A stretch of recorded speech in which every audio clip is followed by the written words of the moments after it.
Hello. So, some context, or no context. I don't really care.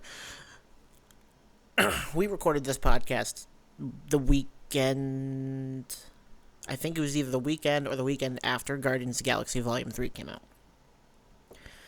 It is now June 11th, and I realized, shit, I did not upload the podcast. So, when I said we were on schedule, we were on schedule. We said 3 weeks.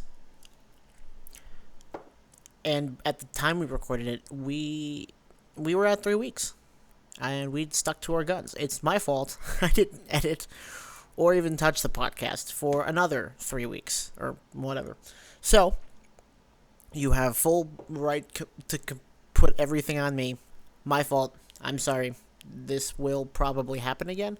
This has happened before. There's a whole episode of this show that we just straight up never. I just straight up never released. So, without further ado, here's the podcast. We will record a new one at some point. We don't know. Nothing's happened in the nerd world. Like, there's news, but like I haven't recorded any of it down. So this is what you're getting. So enjoy our review, very lengthy review of Guardians of the Galaxy 3, Volume 3.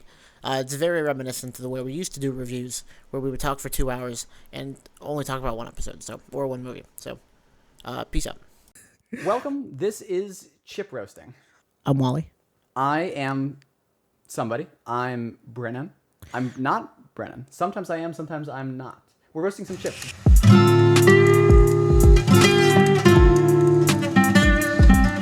This computer. Hello. What's up? Welcome back, you chip roasters. You chip roasters, you.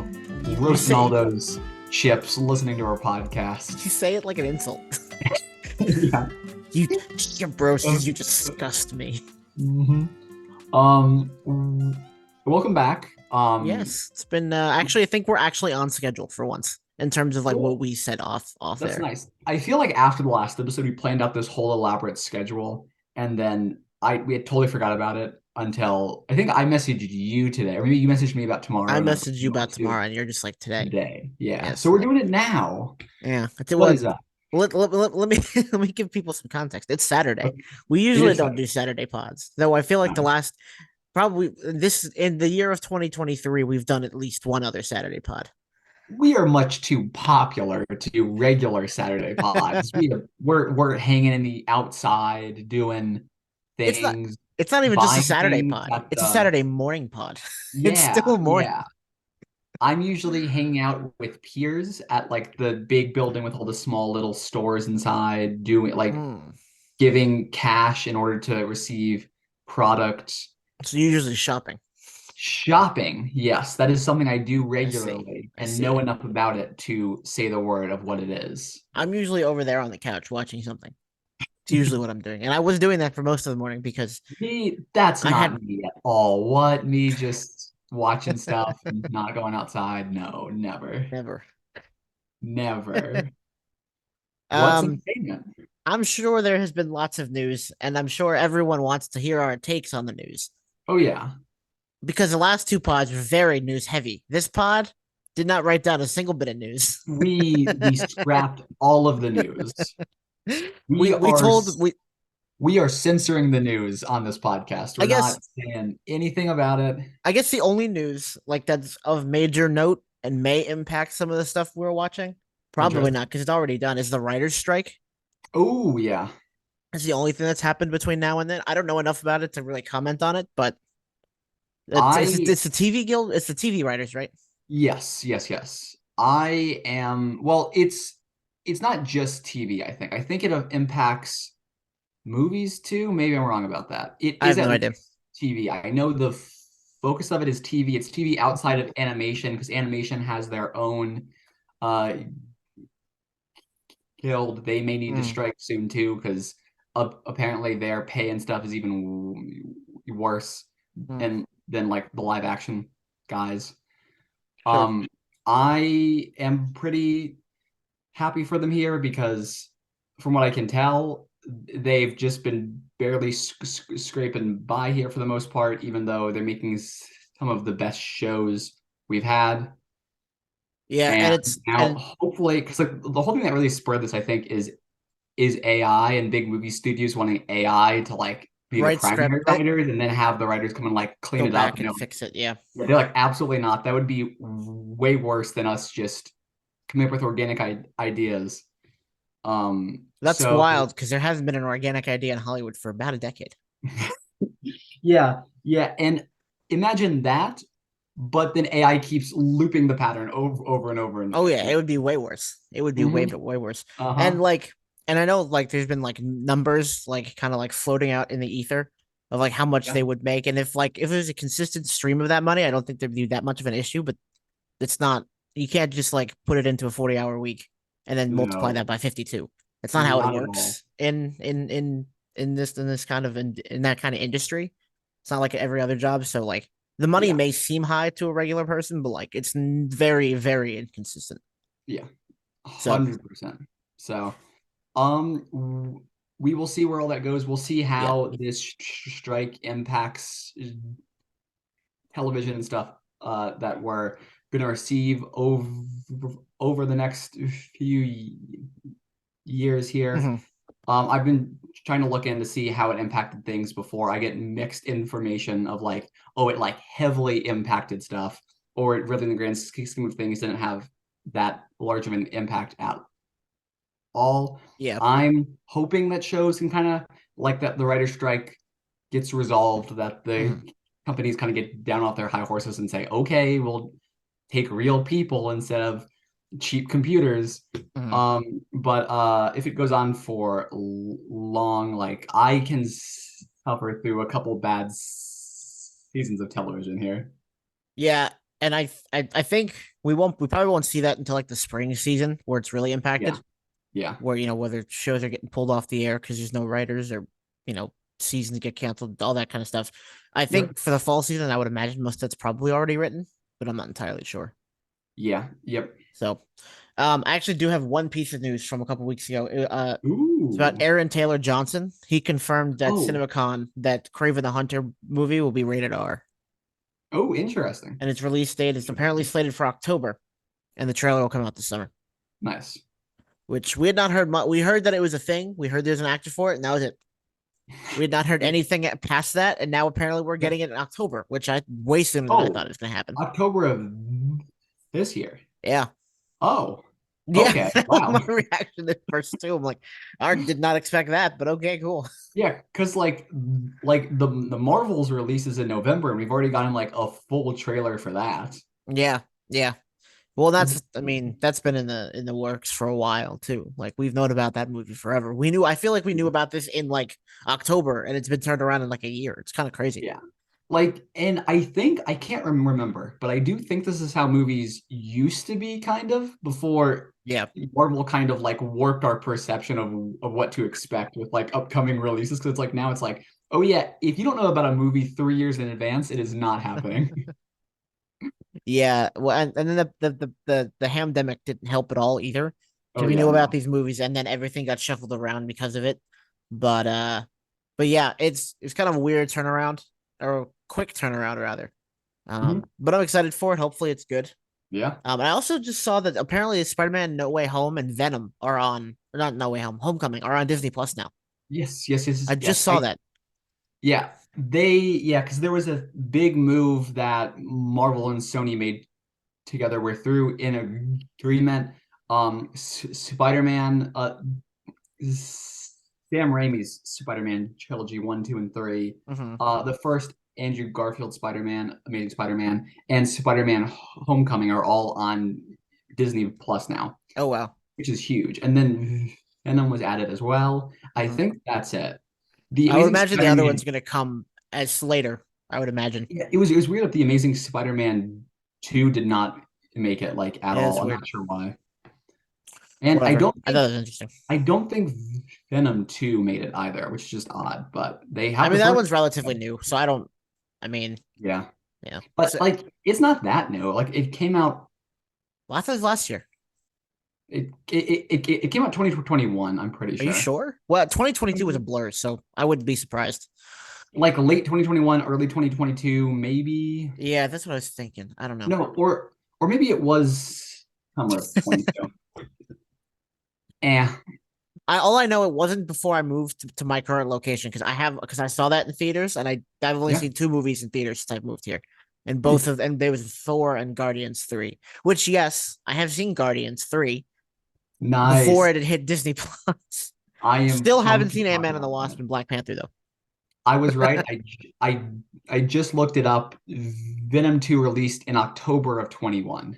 Okay, so like okay, so it wasn't Oh wait, super long yeah. ago, but It because Spider-Man No Way Home was December of 21, right? yes, yeah, and Yeah. then there's that post-credit Yep. scene. You're right, Yep. in Yep. Yep. Venom. Yep. Yep.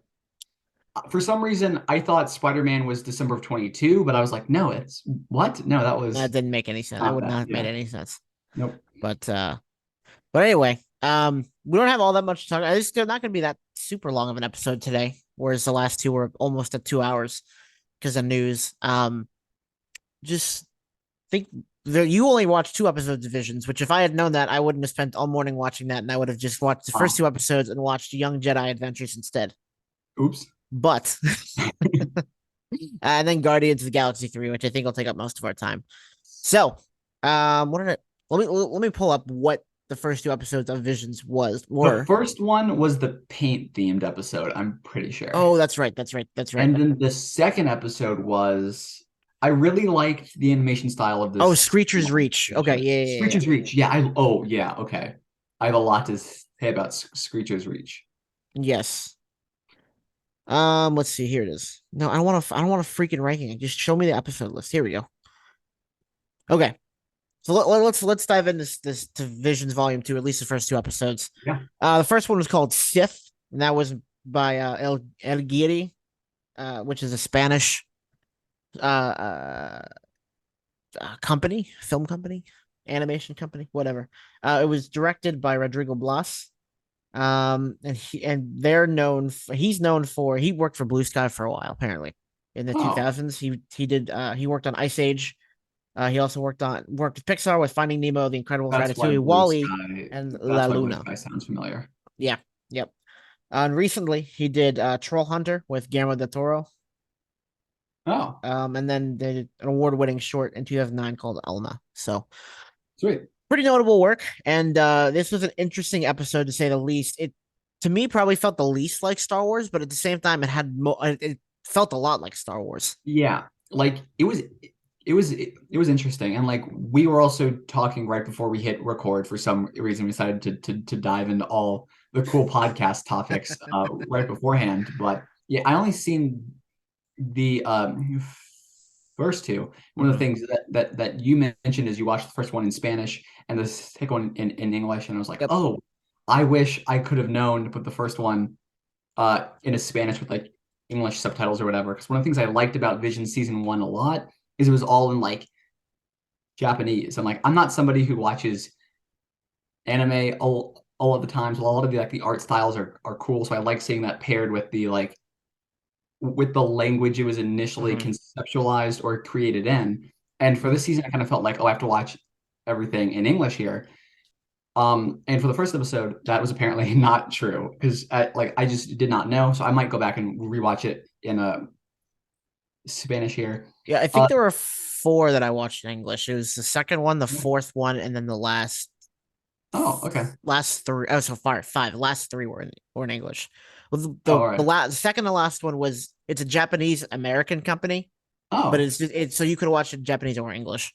sweet, sweet. But yeah, Do the you remember first one and the third one were Spanish. Spanish? Okay, I was going to ask about the third one. Okay, I'll plan to watch the third one in Spanish then. Yes, Latin But American yeah. Spanish because that one's Chile and the other one's Spain. So this F- one was in Spain. for okay. Mhm. Yeah, for this first one, I thought it was all right. I didn't necessarily click with it Mhm. as much as I was hoping to click with the new season. It had some really cool stuff, some really Yes. genuinely cool elements, and it was a neat story. I liked it. I just didn't click with it as much as I was hoping for. Mhm. Yeah, I felt it looked a lot like Into the Spider Verse a bit. I think that animation Oh, style kind of okay. was kind of the same way, and I really like what they did with the theme of painting and the Yeah. way that the main character whose name I cannot remember balanced the light and the dark within her, almost kind of diving into a Legends concept, which is the Gray Jedi, which Yeah. is someone who can use both the dark and the light. And I thought that was really interesting. Um, and her battle with her former master was also very good. And I like the lightsaber styles; they were very different than what we're used to. Yes. That I really liked. Um, but yeah, I thought it was good. Nothing like groundbreaking or anything. The groundbreaking one, unfortunately, you haven't seen yet. Oh, Well, not even was it groundbreaking. It was just really, really good. episode 3, perhaps? No, it was episode. It Ah, was the Korean episode, which is episode 5, Journey to Darkhead. I'm That one not was incredible. I'm not too far away from that one here, so No, so yeah, I liked Sith. It was good. It was good. It was sweet. enjoyable. The second one was Screecher's Screeching Reach, Reach. which is an Irish company. I really enjoyed this one a lot. I thought this one was super cool. Yes. Now, have you seen the movie Wolfwalker? It's on Apple TV Plus. Um, I I don't I've heard believe that so. movie was amazing. This is the same company that made that. They also made My Father's Dragon, The Secret of Kells, and Song of the Sea, and as well as a TV show called Puff and Rocks. Yeah. The director Paul Young. This was just a gorgeous. It looked really really cool, Oh and it yeah. also explored how the Sith could manipulate someone, especially a Yeah. child. And we've never really Which seen that. We've kind of seen that from on the Jedi side. It's not as much manipulation, but we've seen it at younglings and Jedi, but mhm, never with Sith before, which I thought no. was super interesting. Yeah, and one of the things I really liked about that story arc is so far in Visions, we've seen a lot of different character stories, Mm-hmm. but it's always like kind of like Jedi being Jedi or ex Sith kind of becoming Jedi or Mm-hmm. like unrelated stories, but we've never seen like a Sith character at like the forefront. Mm-hmm. And like for it to kind of end on the note that it did, I Mm-hmm. was like, that is cool. I would That is and genuinely, I genuinely was like, that was so creative mhm. and like so kind of heartbreaking because you know with the Sith, it's not gonna like end well. Right, right, and from the first episode, and just in general, you have in order to become the Sith Master, because of the rule of two, you have to kill your master in order and able to have your own acolyte and be able to have the full power of the Sith. Like that's the whole point of the rule of two is that you someone has to have the power and someone has to crave the power, and this Sith in particular, which is they had an interesting look, this Sith. Yeah. Um, and then they were Yeah. I guess they had recently gained power or whatever. I don't know what the story arc is, and they were trading someone in order to want the power that they have, which is Yeah, super and interesting. that's also the thing that I like about the Sith. Unlike how Sith are typically depicted in like in other episodes of Vision and in Star Wars Mhm. as a whole, she didn't look scary. No, no. Like In fact, like they she looked looked the opposite. kind, Yeah. yeah, kind and inviting, and I was like everything about this episode. I was like, it was so cool from like the animation style in the cave itself with the Oh big yeah. like fight scene. Oh, that was awesome. Well, and to your point about her, this particular Sith looking like nice and welcoming, the one that was killed, the Sith that was killed in the cave, very much the opposite. Looked Yeah, horrifying. Was almost monster like, and yeah, just the power that they craved and the darkness that they craved. I mean, just they didn't even project words; they just screamed. yeah, It was so good, and had that element of horror to it. yeah, It was quite spectacular, and in volume one of Visions, the first episode had a book that went along with it that kind of delved into the story and what happened after, what happened a little bit before, and kind of what was going through their minds during that episode. I would love to see an expansion upon this episode. Like it was yeah, phenomenal, and I really liked this episode a lot. And like I said, it just looked really nice. yeah. Man, I want to talk more about this show, but you haven't watched it. I am very sorry. You can I've, talk about how the Young Jedi show is going so far if you've gotten very far into that, because that's I probably haven't. not I haven't something watched it yet. to pick up. Oh, I okay. want to. I just and the Star Wars Instagram keeps advertising it. I'm like, man, I really want to Oh, watch the yeah. show, but I just haven't gotten around to it. I've been busy, and hockey finally Mhm. just ended. I say Yeah. finally. The Devils got killed in their series. Ah, Um, so I no longer care about hockey. So I'll have time to go back cool. and watch that. So next Sweet. episode, I'll have some information on the Young Jedi Adventure show, which I'm very excited for because it's High Republic.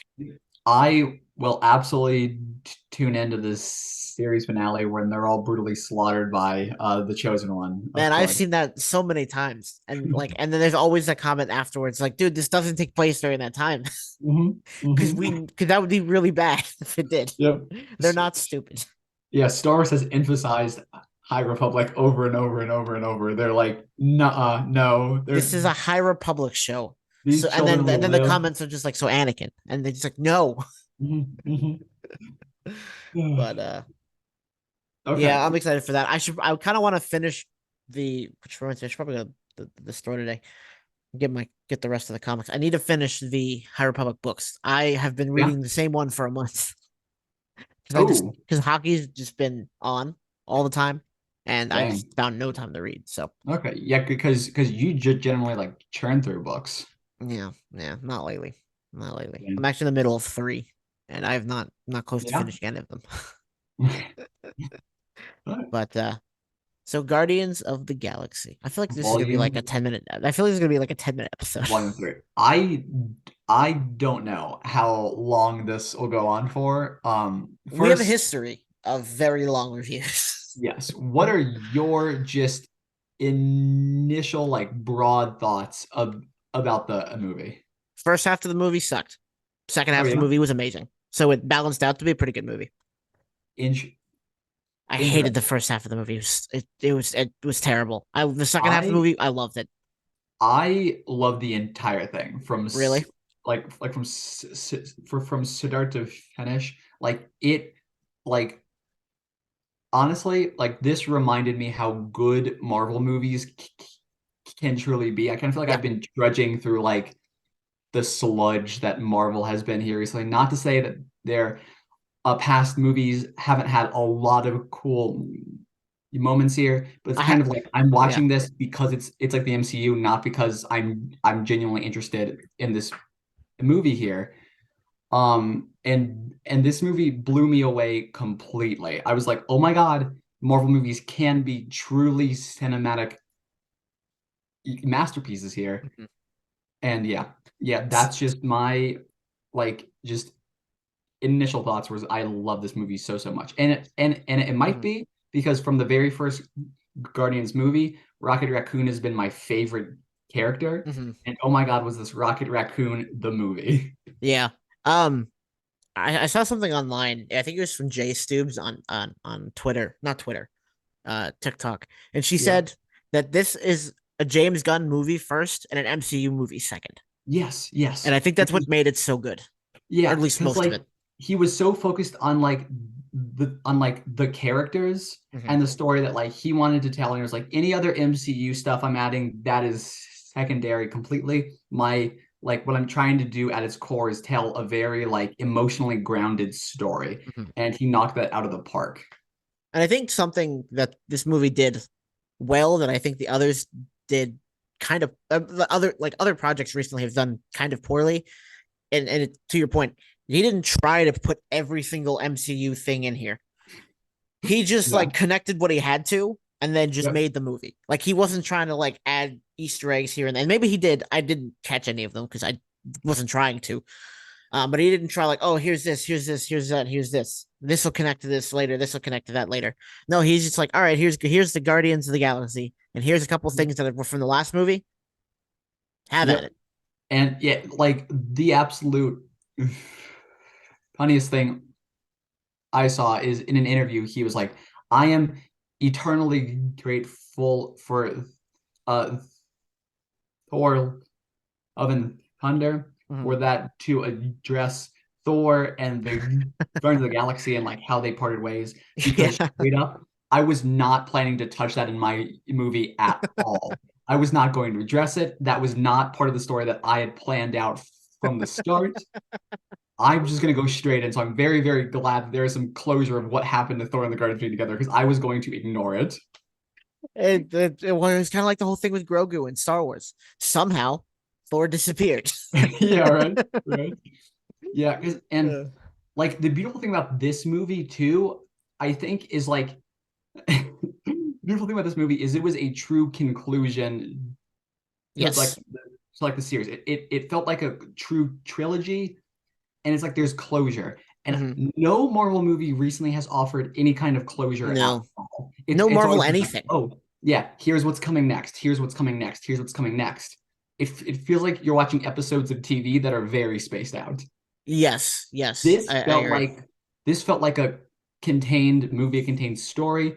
All the characters' arcs are resolved. Even Star-Lord's, even though, I think Kevin Feige holds a gun at each director's head and is like, include an in tag where it says this character is returning. You won't know when or how, but include that in tag. So of course we got the like Star-Lord will return thing. Yes, We will see if that amounts to anything here. but they still ended his story pretty well. Yes. Like Yes. it's not See, like they like left at a exactly. cliffhanger. You know exactly what he's doing, and you know exactly what he sounds like when he's eating cereal. Exactly. And I thought that was so good. Like Marvel has this stupid thing of like every post credit scene needs to be like this big thing now. It has to like start except these next except in story beats. Doctor Strange 2. And people What were was it? mad that it didn't mean anything. Remember, he was just a guy eating a hot dog. Oh yeah. Yeah, yeah, but see like those are cool. The Doctor Strange one I don't really vibe with as much because it's like so kind of out of place. But Yeah, I guess. like like this one absolutely because they give me the exact same vibe as the post credit scene of the first Avengers movie where like they're just Oh, they're just eating eating shawarma. like shawarma and Remember? that's all Yeah. it is. And it's like the characters and you're attached to just kind of doing a very mundane kind of thing. Hmm. Or like the one from Spider-Man Homecoming where it's like Oh Captain yeah, yeah, yeah. America who's doing like the he's like doing like the The like the safety video, school right? Or the yeah school. Yeah. the school PSAs. Like those are so funny to me. And I'm glad we finally got another of those. Yeah. Yeah. And it's just Peter just complaining about having the most in one's lawn. Like it's just a very normal thing. It's just Yep, yep, doesn't yep. have to be Oh, spectacular. and It doesn't have to be Tony Stark trying to get the Avengers together. Just just give us something simple and funny. like the newspaper too. I don't know I if you did see caught the that. Yeah. newspaper thing. Yeah, tying back into to the holiday That was special. really funny. That was so funny. It's just small little Easter eggs like that where like tie back into your own franchise. You don't have to tackle the whole MCU here. No, no, and I think James Gunn did a really good job of balancing that out, and Yeah, it yeah. didn't feel too disconnected from from the other movies, from No, where we left off in Endgame or Thor, which they no. weren't in Thor very much, but it didn't feel. No, the only thing that was like, okay, my biggest complaint for this movie, other than that we're if once we go like through the movie, like not scene by scene, but like part by part, Yeah, yeah, is sure, I sure. did not like what they did with Gamora. Really Hated it. Hated interesting. every second of it. It's In until obviously interesting. until the end where she kind of became more to of what the Gamora that we knew. I didn't like what they did with her. Okay, I don't know why. It I made can sense from where kind she of came see from. that. I just didn't like Yeah, it. yeah. Yeah, like I can kind of see that, and like there were a lot of aspects of like her character where I was like I don't really like this new character, but I Mhm. was really glad that they did treat her as a new character instead of Yeah. like oh yeah somehow this is the same Gamora even though basically she's 10 years behind of like everything. Yes. Yeah, yeah, yeah. Which is why her being a Ravager makes sense. I Yes. mean, I have to like it. Yeah, yeah, yeah. Like it makes sense, but I hate it. Okay. So, So kind of starting back at like yeah. just the very start of the film and like the opening scene where you Mhm. have all of like the baby raccoons in like the cage and they're like Yes. scampering around and then all of a sudden like you see the high evolutionary come up Mhm. and then his hand like goes for who we know will be Rocket Raccoon, Mm-hmm. and like you see kind of like almost like the fear or confusion in Rocket's eyes. Mm-hmm. So I saw the movie in IMAX 3D. So to see Oh literally wow. just Okay. sitting there and this giant hand is coming towards you, like it's that I was like from that moment on, I was like, oh my God. I like because you really in that moment kind of connect with Rocket Raccoon here because you two are Yeah. like, what is happening with this hand that's coming down to grab me? So I don't know if you've ever heard of this, like, but like I saw it in like not X Vision, but like 2X or X2 or something, where there's Sure. like projection on the wall, so it's like a so like the Oh, entire theater is like almost like one big screen. So it kind of had a interesting. similar effect where the like the like the fingers were wrapping around you. Ooh, okay. So it was a really interesting thing. I've never done it before, but like that was the only time I could get in. Which by the way, what the hell was with the half an hour of like ads before the freaking movie? Oh yeah, no, because like I've timed it now. I'm not sure this is true for all theaters, but like the theater that we have here in Canada, they show The exactly theater in Canada. exactly 23 minutes of like advertisements. Like I can time it. I can so like I can now predict with like a very strong accuracy the exact time I'll be leaving the movie theater because Mhm. I take the runtime. I And then add add 23 minutes onto I, it. I add 23 minutes in like almost every time. That is the exact time I'm walking out the doors. It is crazy. Well, what was the movie like 2.5 hours, something like that? Yes, yeah. I walked into the theater. The movie was supposed to start at 8:40. I got out at 11:40. Oh It wow. was So like it yeah, was 30 minutes of ads. yeah. It was ridiculous. Mm-hmm. And I was like, oh man, I'm Yeah. gonna be late because I got in the theater at like 11:34. Like shit, Oh I'm gonna yeah. be late. And then I sat there for half an hour watching freaking ads. Like, stop. I don't care. That's yeah, Show me like four ads and then go. that's always how it goes. And they're not like if you get there early enough, you get like the was it movies or whatever, and they still show the same ads they show you before the movie starts. Yeah. Just Yep. it's so Yep. annoying. But Anyway, yeah, sorry. so there was that whole scene, Mm-hmm. and then it cuts to Rocket Raccoon in present day, Yep. and he is listening to Creep, and he has that like whole like emotional scene, Mm-hmm. and like it's like I just how he was able to like immediately like contextualize in like just like a matter of minutes there like a complete picture of Rocket Raccoon's current emotional state and give context how he's kind of acted Mm-hmm. in like other movies along with the flashbacks we're about to receive. Mm-hmm. It like it was just incredible. A fun fact like about that scene. Um, like that was the initial song choice that James Gunn had for that scene, and he Mm-hmm. was able to get the song. But there's a fan who asked them like, "Hey, was there any other song choice you had for that scene in case Creep did not work out?" And James Gunn said, "Yes, there actually was. My backup song was Wish You Were Here by Pink Floyd. Pink Floyd." And Mm-hmm. I was like, "Oh, that would have been a great song too." Like Yeah, I that would have love been really good. Yeah. like I love how Creep worked out. Definitely would have been my first choice as well. But I Mm-hmm. love Pink Floyd, and that song would have been incredible. Yeah, I agree.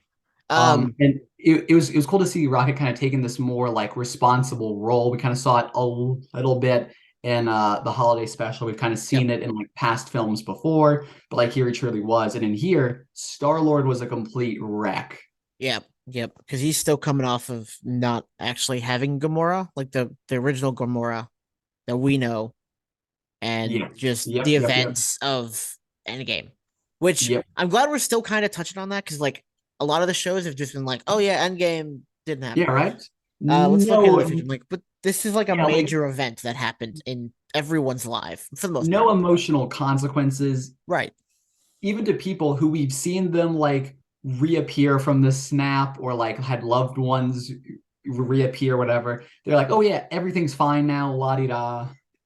Yeah. So It doesn't make any it sense, but yeah, so it is cool to see like somebody really struggling. Yeah. Um. So then we just kind of go along. I like that they gave Cosmo like a Yes, voice, like a translator. Cosmo was my favorite character in I both love the because Cosmo. because like I saw her in like the holiday special, and I was Hmm. like, okay, please come back for Guardians of the Galaxy Volume 3. Hmm. I love this dog. And then she did, and she had like an actual like main kind of role, like one of the main supporting characters. Hmm. And she was so funny. I loved her and what's his name? Is it Oh my god. Kraglin? Or is it Yeah, Kraglin? Kraglin. Yeah. Yeah, yeah, Kraglin, like their whole dynamic where he was like bad dog, and she was like, "You take that back. I'm not a bad dog." Oh, If it dogs actually had vocators in real life, they would 100% be like that. Hey, take that it back. I'm was not a bad dog. I'm a good dog. it was so funny. Like every scene Cosmo was in, I loved. Yeah, It's Cosmo is great. Yeah, because like I just love when you take like previous side characters or cameos and you can really like flush them out, Hmm. which other Marvel films and projects like do not do. They just introduce characters like, okay, this is an important character. Here, you're seeing him. Okay, bye. And it's like James Like Gunn really has, Hawkeye. yeah, like with Hawkeye, even with Falcon and the Winter Soldier, how they Yeah, introduced the guy who'd be like the new Falcon. and And it was then kind of they were just like, okay, nothing. here he is. We'll see him in another movie. Bye. And that was it. It's like stop doing that. Or in like the Eternals with like the Black Knight, like, oh, here's the Black Knight. Okay, bye. It's like cut that out. Or here's this Just giant titan in the middle of the ocean. Bye. yeah, it's yeah, right. It's like stop doing that unless you're prepared to kind of like slowly flush out that character. Hmm. That's kind of what Cosmo was, where Cosmo is just kind of in the background and slowly brought forward until they're like a fully fleshed out character. Yep. Imagine if like in the first movie it had been like, oh, I'm Cosmo the space dog. I'll see you in 2 movies. Bye.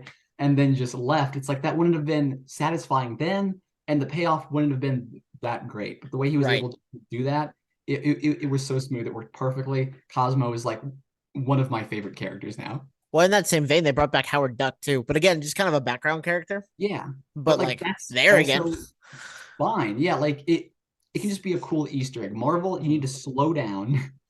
Like And you're doing way too we've much. we've gone into that Yeah, enough. it's I mean, we've it's done that a million times. it's like I just love how the characters were like introduced and explored here in a way Hmm. that no other Marvel movie has done for me at all.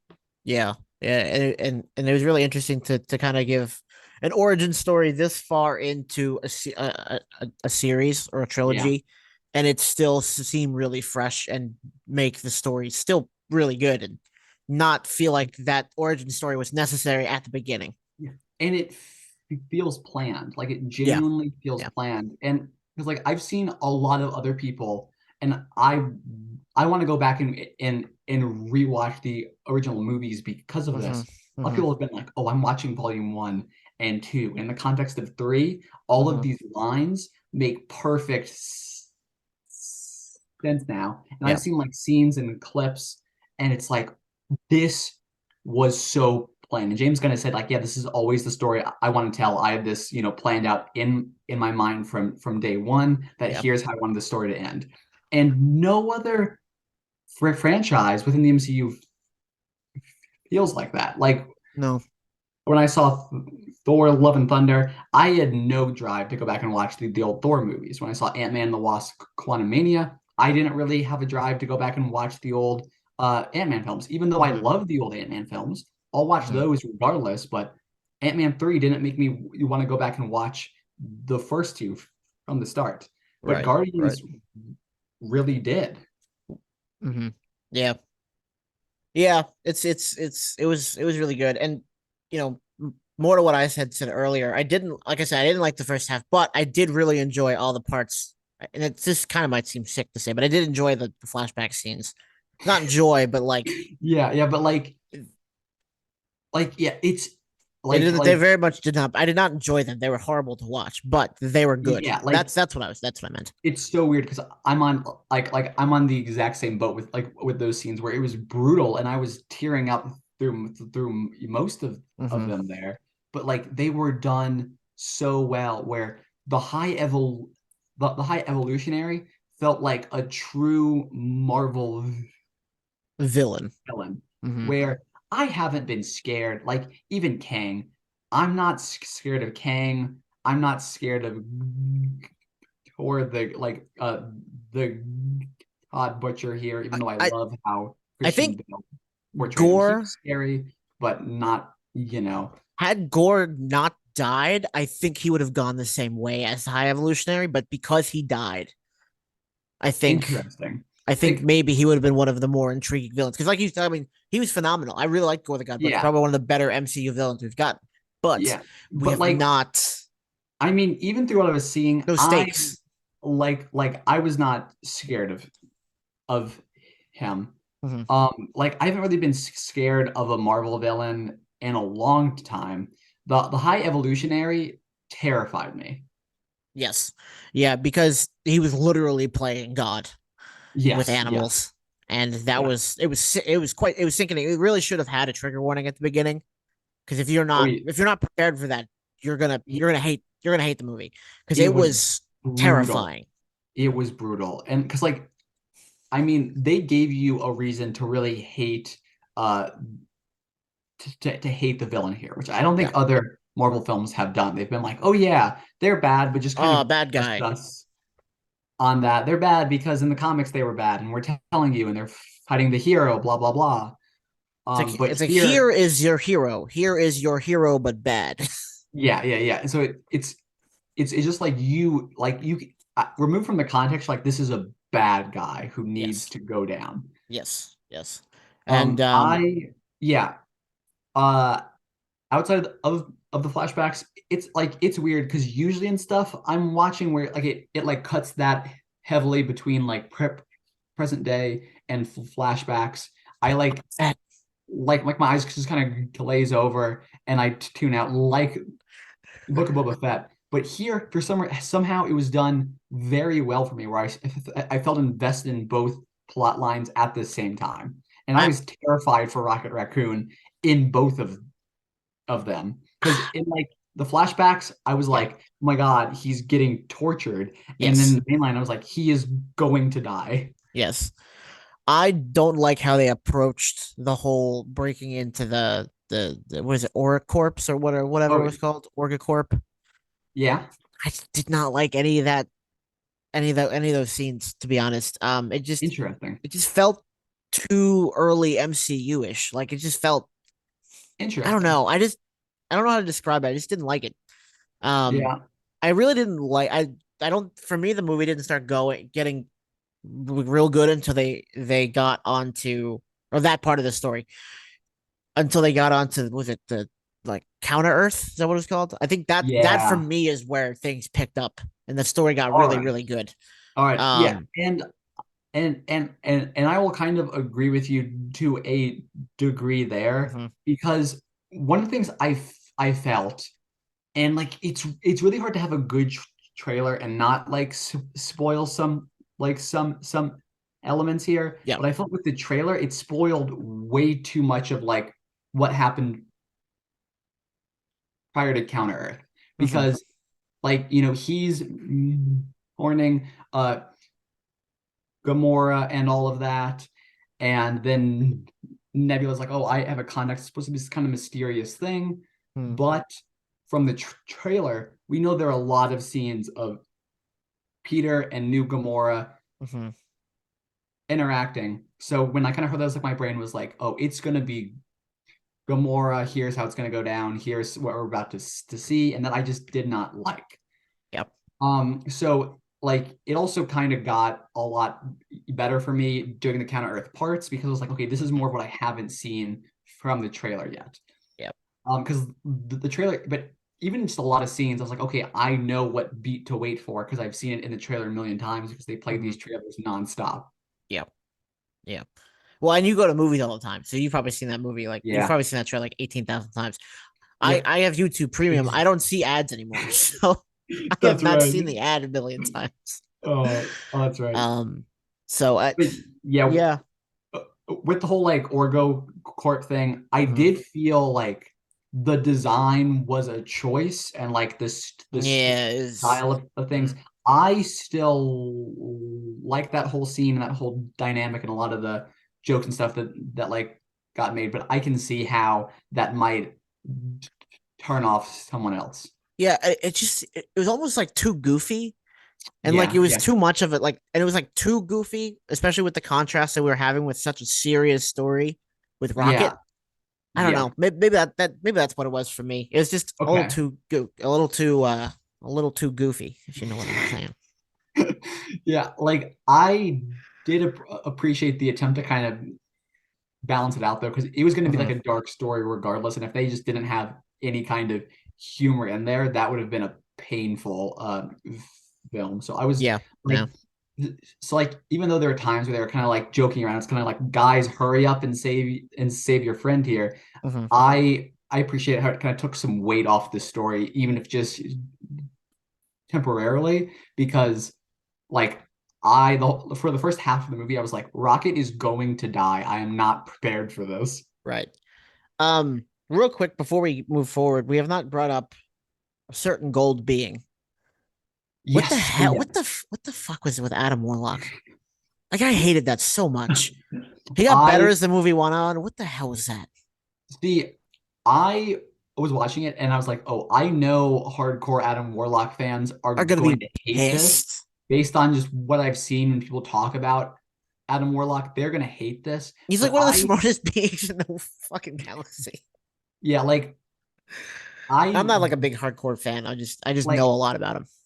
I did genuinely like his arc, especially when it got to the explanation as to why he Hmm. kind of acted that way. I was like, at least it was explained. This is kind of like an alternate timeline and interpretation because it's like, oh yeah, the Atom from the comics like this perfect Hmm. being or whatever.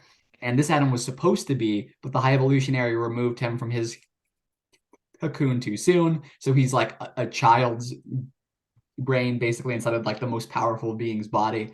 And Yeah. I like that. It was cool to see, but like I do think for a lot of the same reasons that people get mad at like other movies for like, straying way too far away from what the character was originally like. I feel like Hmm. they might be upset at this whole beat too. I haven't seen any backlash on Twitter or Facebook, which I usually No, me see neither. a lot of backlash for when they like stray so far away from the source material. Then again, this might not be all that far. Like I don't know Yeah, I don't anything know. about Warlock outside of just these small glimpses I've seen. But Yeah. I really liked the character and like he was powerful. If he had known how to control it better, he would have wiped the floor with everyone.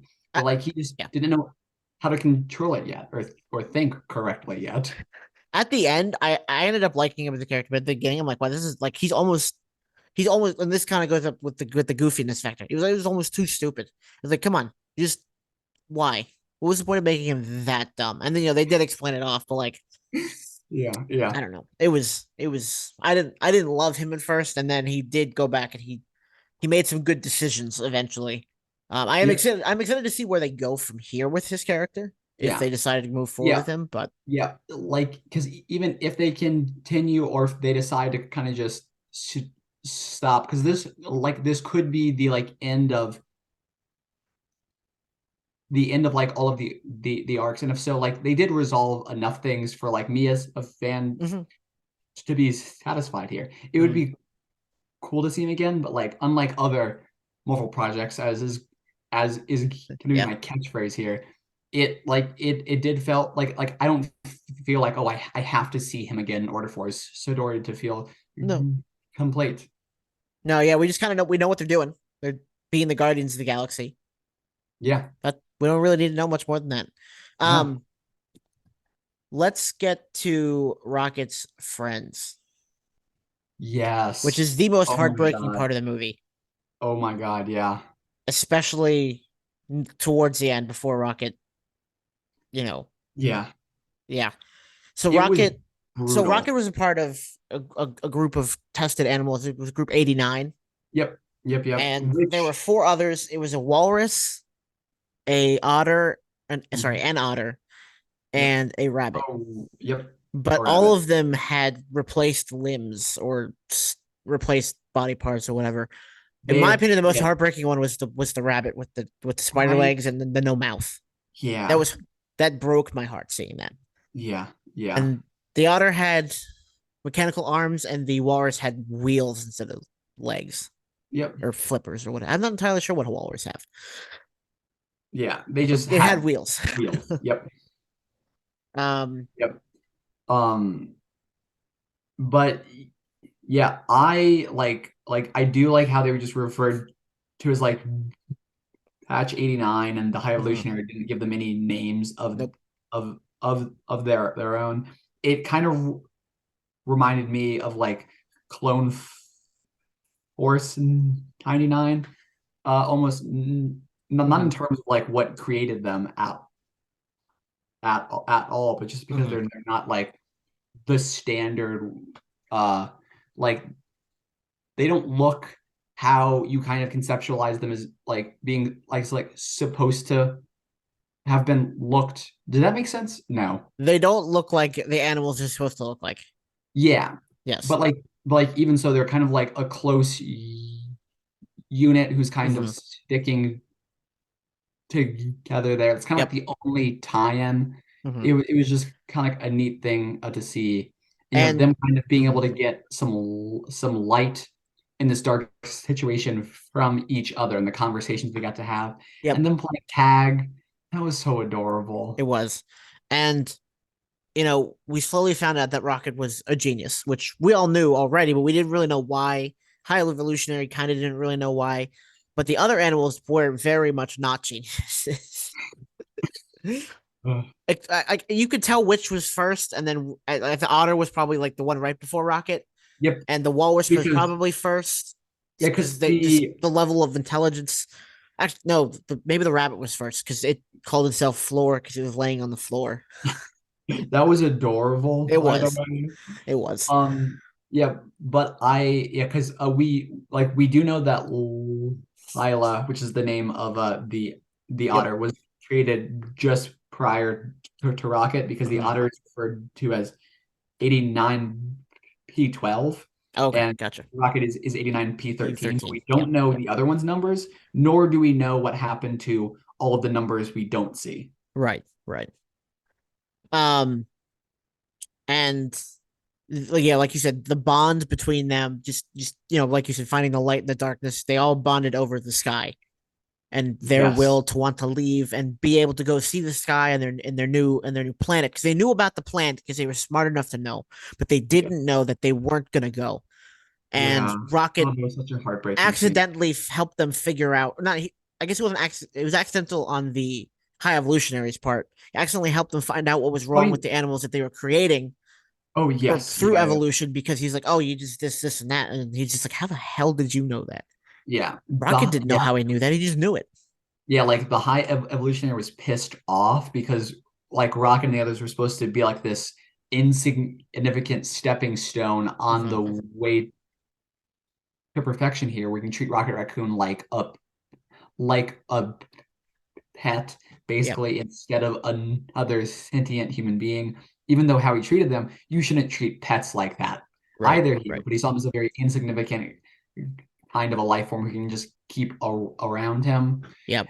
And And Rocket solved a problem that he could not solve, mhm, and even these higher creations could not solve, and that right. pissed him off because he's like, how dare you have this when God Hmm. did not plan for you to have this.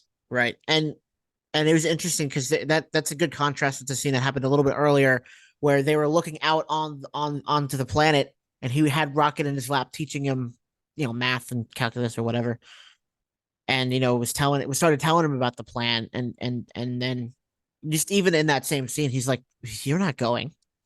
What do you mean going to Yeah, the planet? You're not going to the planet." yeah, yeah. Like that happened after words, I think, because Or those were like maybe I the don't. Yeah, last. no, you're right. You're right. You're Yeah, right. those You're were right. the last scenes that we saw, Things. Yep. and that was heartbreaking. Because, like, I mean, because you're watching, and even in this very very dark, twisted situation, Hmm. Rocket's been able to find some light. He has friends he can count on, Hmm. and like he's with these friends, and they're like, And we are friends forever. And all I mhm. could think with that is Rocket is miserable in the start of the first Guardians movie, and he does not have these friends. So something is not going to go right. In fact, Right, something's going to go pretty wrong. right, right. And you know, he I don't know what I was gonna say. But okay, and so we found out the Rocket was keeping a bunch of these little gadgets to create a key. Yep, yep, And yep. when as soon as he found out that they weren't going, he went back and he told them, and he had this escape plan. And that's when the most heartbreaking part of the entire movie happens. You know, they start to break out, and then the High Evolutionary kills them, kills his friends, and that's when we see the change in Rocket. And he was The originally created to be, this peaceful animal that won't do anything to his maker, and he sees Layla or Lila on the floor, and he starts just weeping, and oh, because yeah, and like it's so terrifying. And then he picks up. I think that's when he starts to. I think that's when he goes at the High Evolutionary, starts scratching at him, yep, and yep, then he yep. picks up his gun, and then he starts shooting. He shoots the other two people who are in there, but it turns out the other two people had already shot his friends down, and so there they are. They're dead. Yeah, because it's like the other two guards walked up and like they started shooting, and Mm-hmm. Rocket thinks they're shooting at him, so he goes to like shoot them, and he Mm-hmm. does.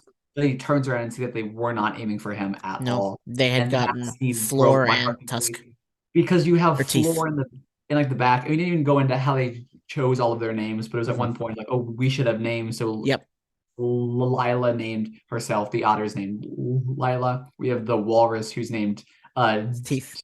Teeth because he has Teeths. the Yep. huge teeth. We have Floor, the rabbit who Floor. named herself that because she was lying on the floor, and then Rocket because he wanted to pilot a rocket to get them all out of Mm-hmm. there to safety.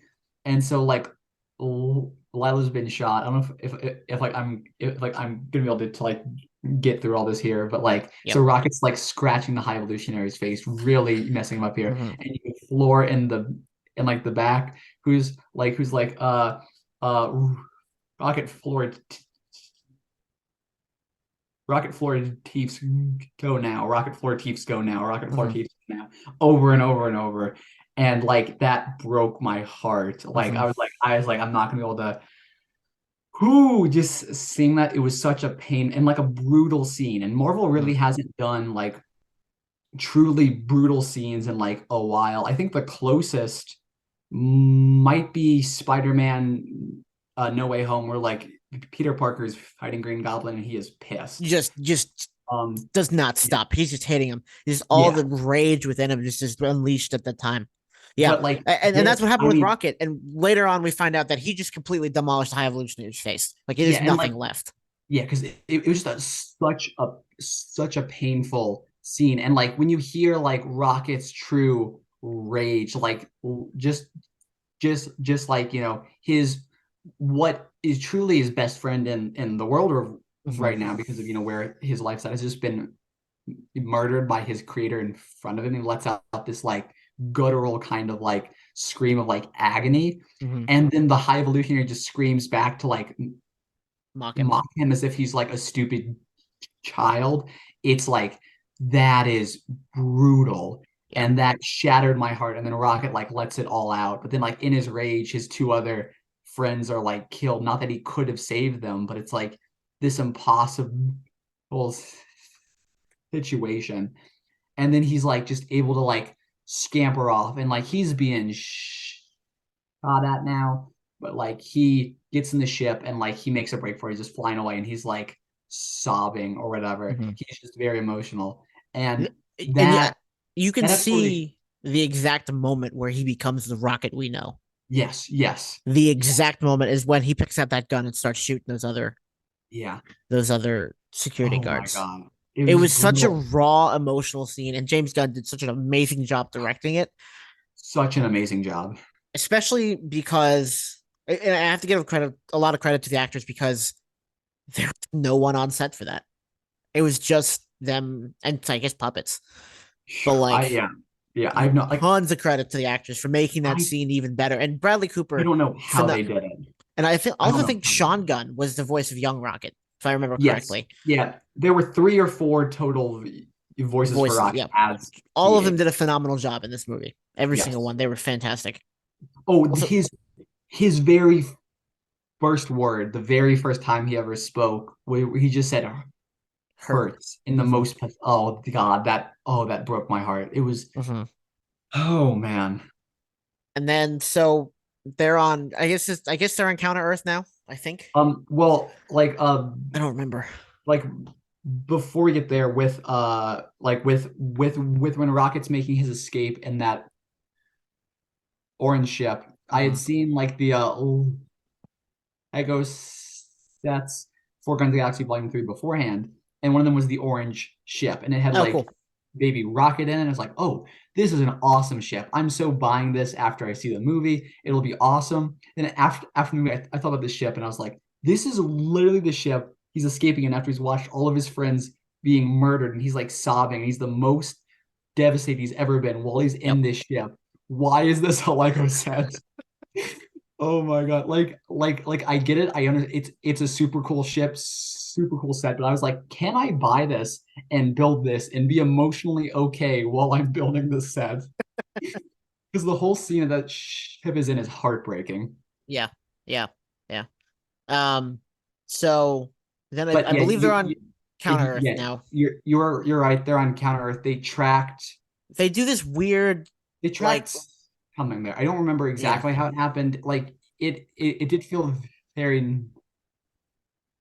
natural as it was going on, but like because of the Hmm. flashbacks, like kind of you broke up the main action. Yep. I say them like the main action, like the The present current day storyline. Yeah. action. Yeah, like I can't remember exactly how they got from beat to beat.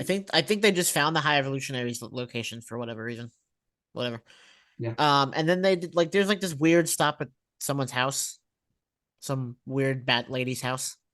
Oh yeah, because they landed on and like it was so cool to see like the alien invasion from like the other perspective. It's always these like weird creatures landing on Earth, Uh but you huh. have this other uh like this whole other Earth now where like the humans are like the weird looking ones, but he goes in there, it's like we come in peace, and then one of the kids rolls the ball over to Drax, and Drax just decks the kid with the ball. That was That really funny. was that was such a funny scene.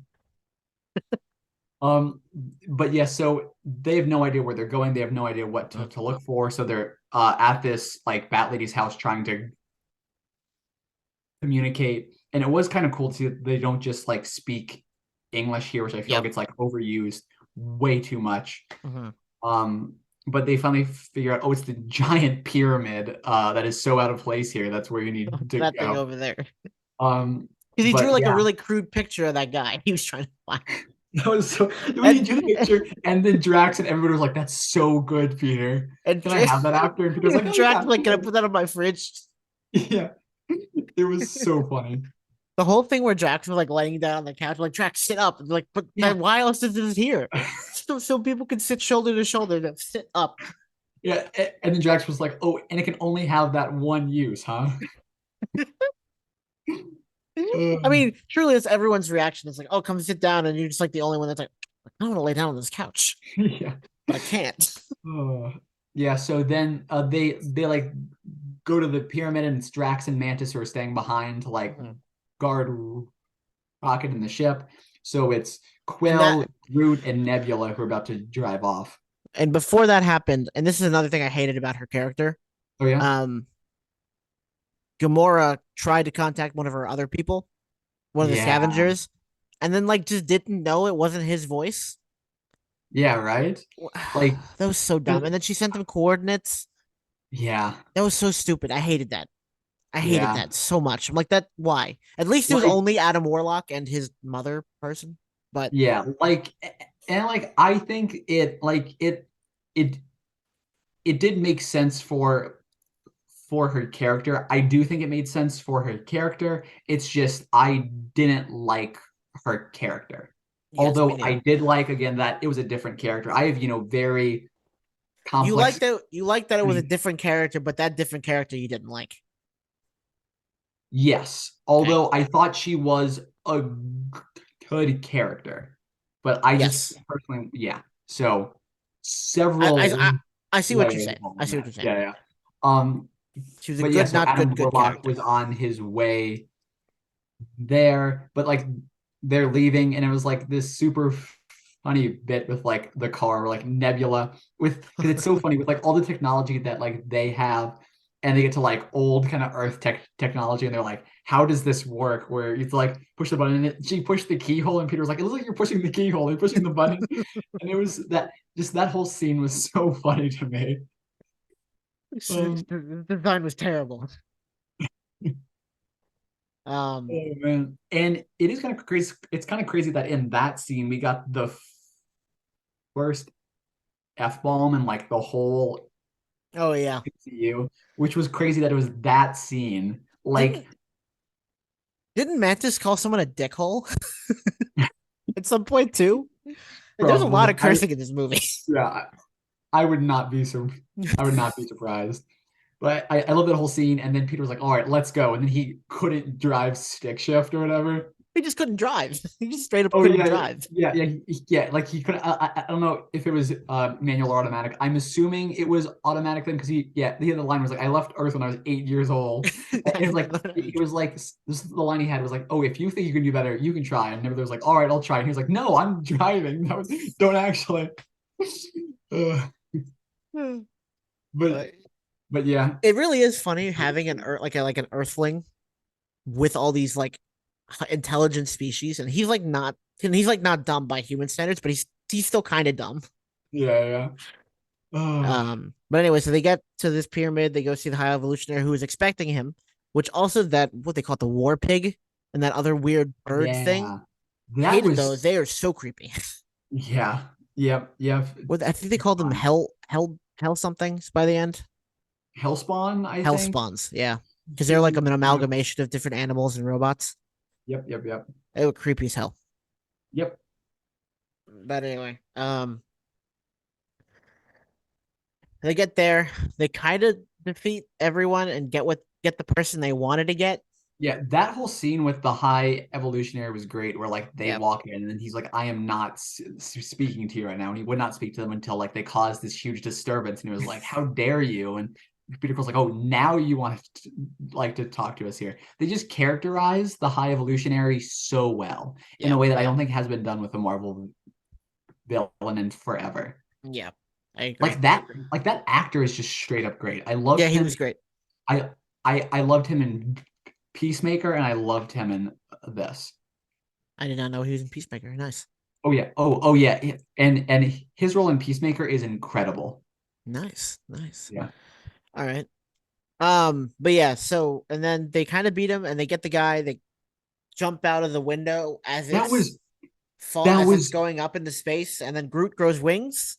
yeah That was cool. that was such a crazy scene. I was not expecting that at all. I didn't know what they were planning. I don't know if Star Lord knew what they were planning. Well, and When he Groot just had all those guns. That whole scene was yeah awesome. no That full because fight like scene. yeah and like that scene was in every single trailer. So when Peter Quill was like, "Here, have my guns. You know what to do." I was Uh-huh. like, "Oh, I know what's happening." And then when they got to the place and the guy was like, "There are no weapons allowed inside," I was like, I'm putting the pieces together here." But it was still such a cool scene. Yeah. Yeah, it was awesome. Groot is great. It's Yep. it's weird he's an adult, but like he's like still like real squat. But like he's built Yes. like actual Vin Diesel Yeah. instead of Yeah. like being tall. It's kind of weird. The Yeah. weird choice, but I liked it. Like no, because there's this whole thing I saw on Gosh.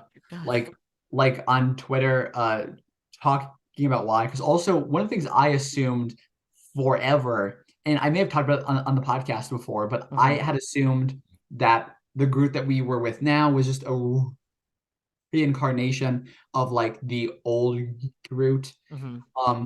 But then it's like no, he's canonically Groot's son, and I was like, Mm, okay, that that makes makes more sense then. yeah. Like, but then someone else pointed out, and why this Groot is so different from the old Groot is because, trees are very much products of their products of their environment here. where the old Oh, Groot, was kind of the stoic figure who was just about like kind of like real tall and lanky. fighting, not dancing here. It's like this group, he like loves to dance, he loves to goof off, he loves to have fun. He's like more of like a physical shape as like the other guardians he's Interesting. with. And I'm like, that is cool. I like That that. is cool. I like that Um explanation. That's cool. I like that. uh but yeah, one of the things that I liked about here is in a lot of superhero movies, they have like the old cliche where like, two parties get separated and like neither knows what the other is doing, but then just by like plot conveniences, they always end up back at like the same point. Like, oh, I Hmm. can go down path A and path B, and the person they're going to reunite with is down path A. So they're like, I'll go down path A because but like you're like, okay, what if you'd gone down path B, it wouldn't have worked out. Hmm. But here it's like you have Nebula, Drax, and Mantis who are desperately trying to get into the rocket because they're like, we have to save Peter and Groot. And Hmm. then while they're trying to kind of like struggling to get in, you see Groot and Peter and the guy like fly back in the back of the In the scene. background. That was funny. That was so funny. And then when they finally reestablish communication, it's like, oh, we're in the ship to save you. And it's like, we're out of the ship. What are you talking about? We were It just like, was, ah. yeah, that was so funny. That was good. And Gamora trying to fly the ship that she's flown before but hasn't actually flown before was funny. And Yes, her yes. not understanding Groot was weird. That threw me off too. At Oh, first, how yeah. she didn't understand Groot. She's like, I know your name is Groot. Yes. Yes. Yeah, yeah, it was so funny to have seen like it's like the whole thing with like Groot's speaking. It's so interesting getting people to like seeing how people slowly start to understand Groot. And Hmm. I'm gonna jump to the very end here just for a second. Not that we're Yeah, yeah, necessarily yeah, going yeah. in chronological order, but at the very end, we're like Groot's. We've only ever heard him say, I uh, am Groot. "I am Groot," or occasionally, "We are Groot." We are Um, Groot. but at the very, very end, where like you just hear Groot say like, "Oh, I You love guys. you guys." What? And like they didn't like address it. They No, just no. See, said they just went with it. yeah, see, because like that, I was like, "Oh, he actually spoke," and then I saw afterwards, Oh no, no, no, wait a no, second. Is it that he we did not understand speak. him now? Yep, yep. That's the whole thing is we finally spent enough time Oh. with him, just like Gamora had, where she could all of a sudden understand him in the previous scene. We've now spent enough time with him that we can understand him, and that is so neat. That's I awesome. love I that. like that. Like that did not click for me, and I was watching with Thorne and Reese, and I think it did click for one of them like really obviously, Uh-huh. and then we were talking about it afterwards, and I like either they kind of put that context in my mind, or I saw it on Twitter, and then I saw that James Gunn had confirmed it, Oh and I was wow. like, that is so cool. That is so cool. That That'll be like because that's why they didn't react because that's just what they were hearing him as, but we were mhm. hearing him as that for the first time. That'll be interesting moving forward because he'll be like if he'll be like he'll be saying stuff and then everyone will be like he just said I am Groot and we just like he Yeah, did what no he said this yeah, yep, yep, yep. um Um, but yeah, so I absolutely loved Groot's thing. But yeah, when they were diving out and all of a sudden like grew wings and they were like coasting, and then he was using the guide like on the ground. I was like, that was such a crazy scene because like hmm. Peter Quill, we're seeing him pissed. Yes, Like yes. he is not happy. He's like, and then they finally get the stuff and they bring it back to Rocket, and they like are struggling, but they cannot save Rocket's life, and he's having that like super emotional where like he's like basically about to be entering the afterlife, and Lila's there, and Teefs is there, and Flora's there. That was That so heartbreaking him, yeah, crossing over and then like they're able to fix whatever they needed to fix in yeah, Rocket but well, because like there's that whole scene, and like he really feels genuinely responsible for for them. their Hmm. for their death, and they're like, no, no, no, we are in the sky now. Oh my god, it It was was so heartbreaking and such a so like heartbreaking scene. he's starting to But like, walk towards the yeah, light, because quote unquote the light.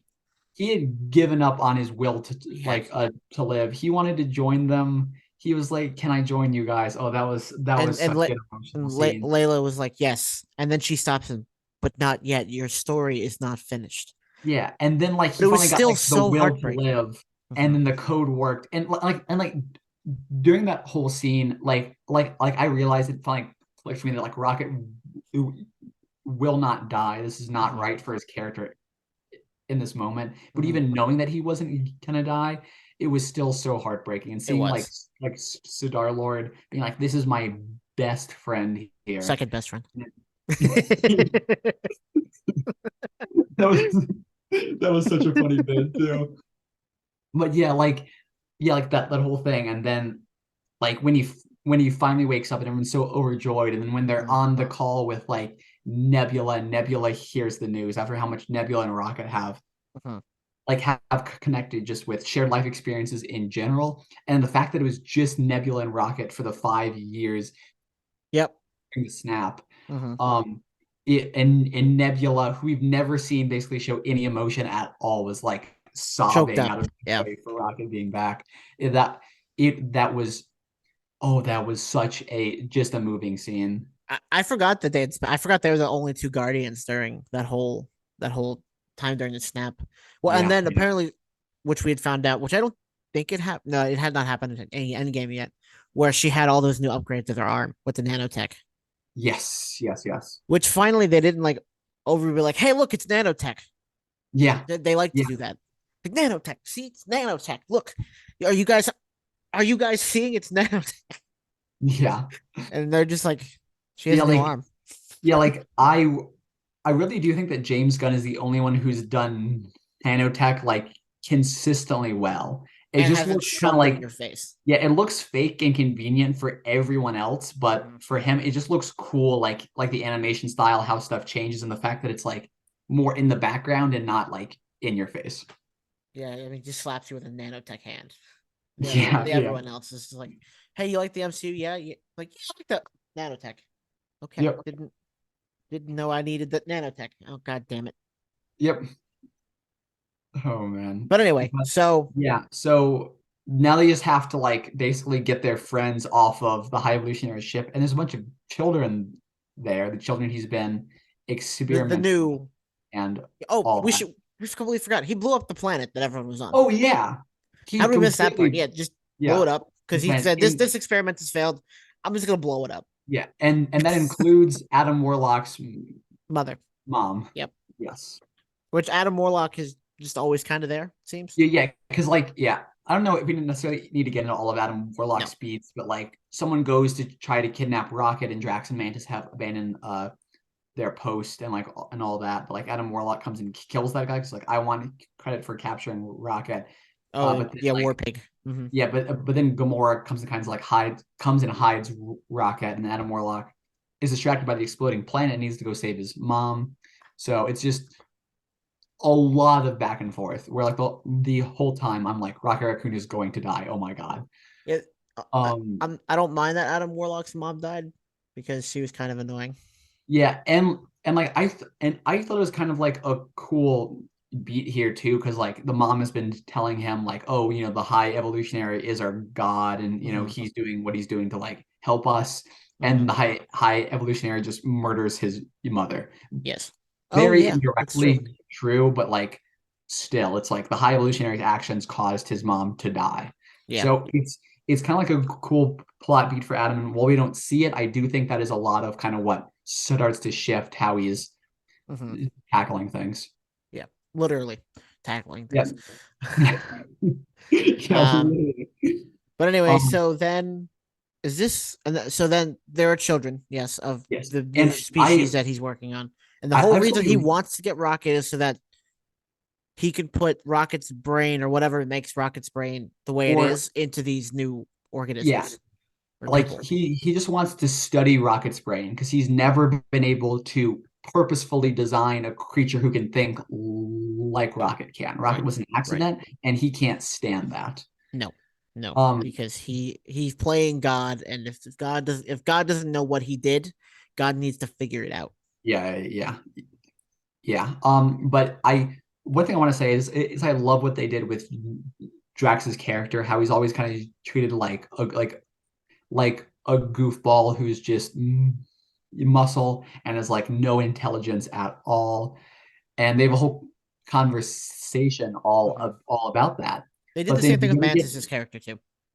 what? They did the same thing with Mantis's character too, Yes. unintentional or maybe intentionally, but like No. it Oh wasn't yeah, as yeah, obvious. yeah, yeah. It was 100% intentional, but you're right that it was not as obvious as Drax is here, but They like, didn't just straight up say it. yeah, you really get to see Drax's characterization as a dad, which is something we've known he was from the very start of Yep. these movies here. But he's always been Drax the Destroyer, and this really gets to show him as Drax the dad. Yeah. And it's so awesome to really flesh out his character a lot more. And this is another thing. This is another example, I think, kind of like how you said, certain lines that Rocket had said in the past Yeah. could really have different context with what we know now about Guardians 3. I think the same can go for Drax. I really do. Oh yeah, Like, absolutely. even early in the movie when he threw that ball at that kid, he did not mean that. He did not. There was no ill content there. Yeah. He meant to do No. that to show them that, hey, we're good people too. But he just threw it so hard and he doesn't know his own strengths. He almost killed the kid with the ball. He's just a goofball. He thought he was having some fun. Yeah, truly he was, and Yep, and yep, it was funny, but yep. but I think the context of his character changed a lot with this movie and Yeah, how he will be seen if you go back and watch other movies. yeah. But so the Guardians, they basically are like where the high evolutionary contacts them, and he's like, you bring me this raccoon, here are the coordinates. Mm-hmm. So they like kind of make this plan off screen, but then Mm-hmm. they go and jump there, and the high evolutionary is like, so foolish of them to be doing this here. And then the guy's like, what's that appearing behind us? And it's like nowhere, which is now their base, as seen at the start of this movie in the Mm-hmm. Guardians of the Galaxy holidays special. Which also, let me say, it was so fun watching this movie with Reese, because he did not believe me for a second. Anytime he would lean over and be well, oh, are we supposed to know this location or this plot point, this character? And I would lean back over and be like, oh yeah, that was from the Guardians of the Galaxy holiday special. And he was like, no, it's not. You're making that up. I kept saying it because he'd be like, for like Nowhere being their Nowhere. base, for Cosmo, for their brand new ship. Like, yeah, Yep. Guardians of the Galaxy holiday special. And he's like, stop messing with me. And it was so funny because it sounds so outrageous because everybody knows Star Wars holiday special, completely Yeah. meaningless and detached. And the fact that it actually carried over so much stuff Not was so, meaningless. Boba Fett was from there. yep. Although actually a fun fact, that was not Boba Fett's first appearance, as I was told. Was he in the background of something? No, uh, apparently he was a character in an official Star Wars parade that happened Oh prior yeah, to I the saw that. holiday Yep, I do special, remember that. which is Yeah. crazy. Like that's uh, imagine watching like A New Hope and seeing this parade being like, oh yeah, that's a cool outfit, and that character is like a core character for like the rest of the series. Um, but Anyway, back to Guardians. yeah. So through having Nowhere base, they have this giant cannon that comes out of the dead Celestial's eye, Mm-hmm. and then basically cripples the High Evolutionary's base completely.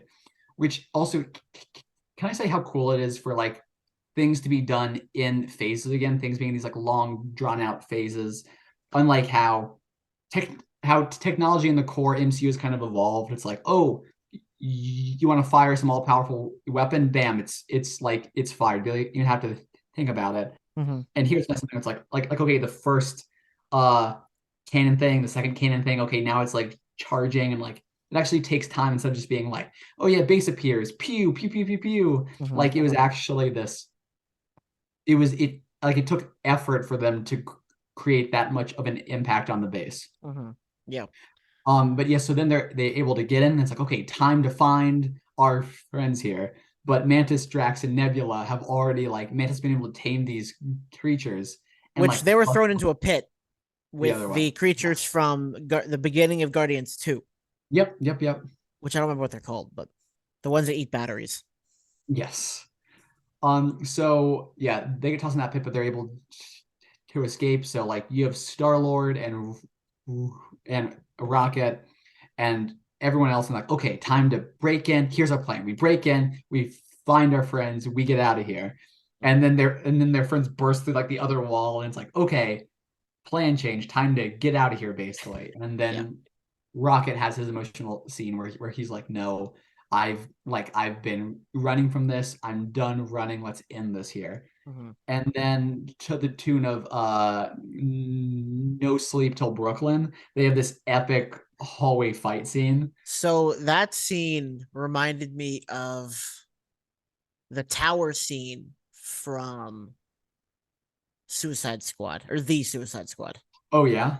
Yeah, you remember that the tower scene right before that big giant thing showed up? Oh yes, yes, Yeah, yes. that reminded me of that scene a lot. Yeah, yeah, yeah. And had these been like humans, it would have been super fucking gory.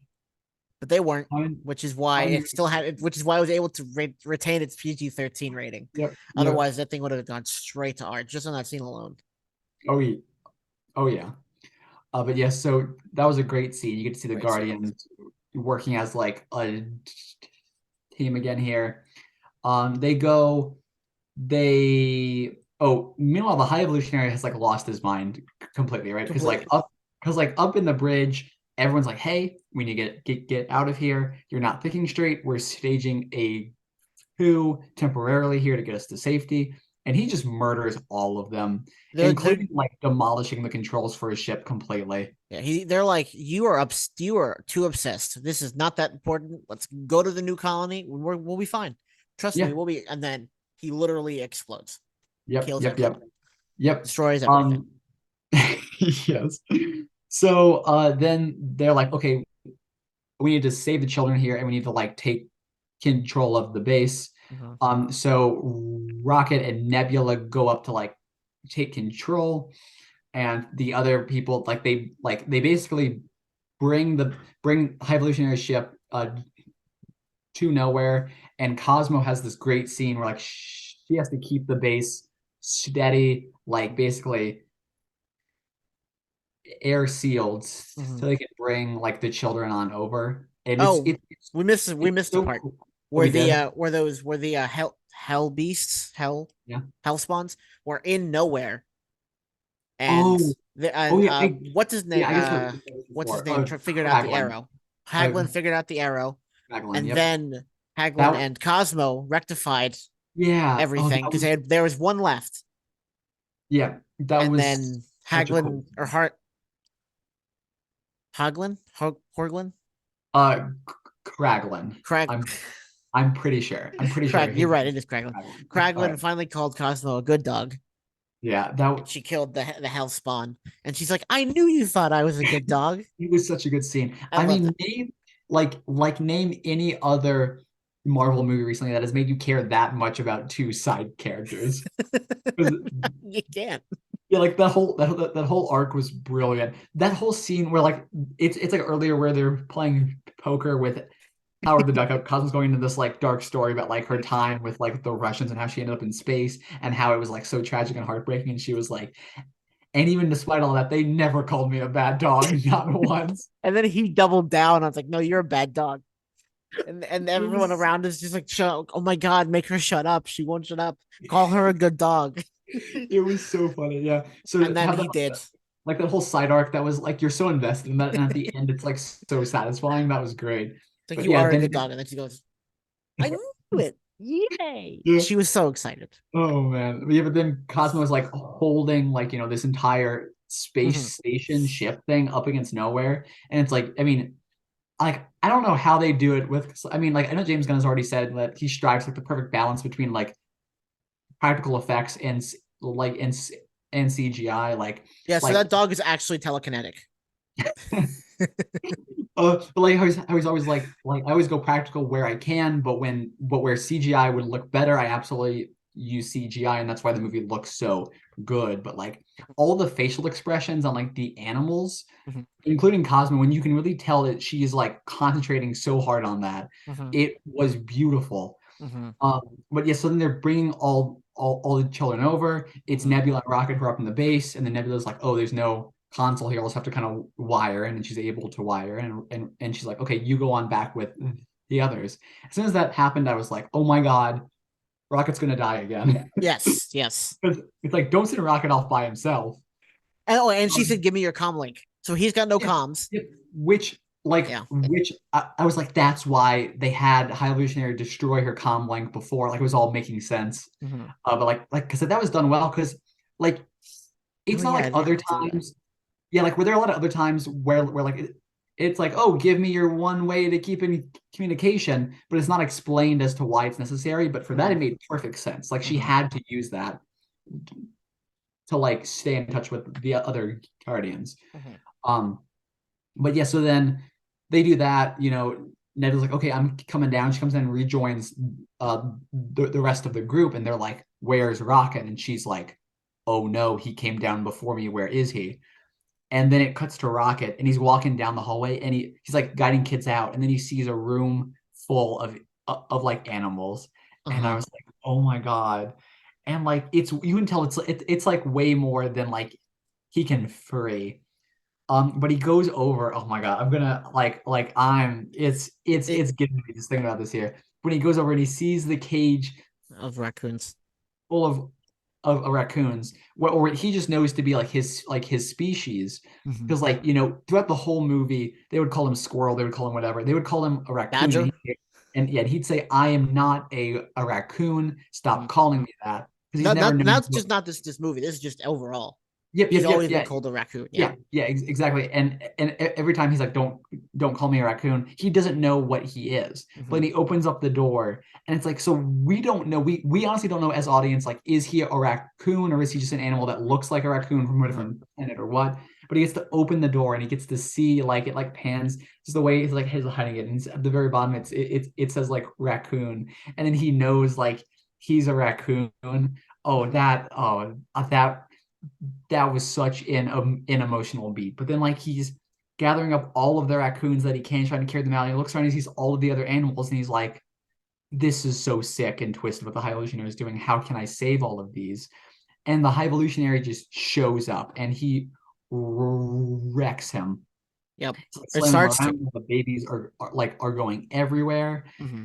And then Rocket's just like, I'm not having any more of this at all. And I don't remember what he does exactly. Does he just shoot him? Earlier, no, earlier in the movie, Oh, he was trying out the grav boots to see if they would yeah. work on angles, and Yes. so he Yes. turns Yes. on the grav boots and is able to That's get what it out was. of the High Evolutionary's power. I don't know what it was.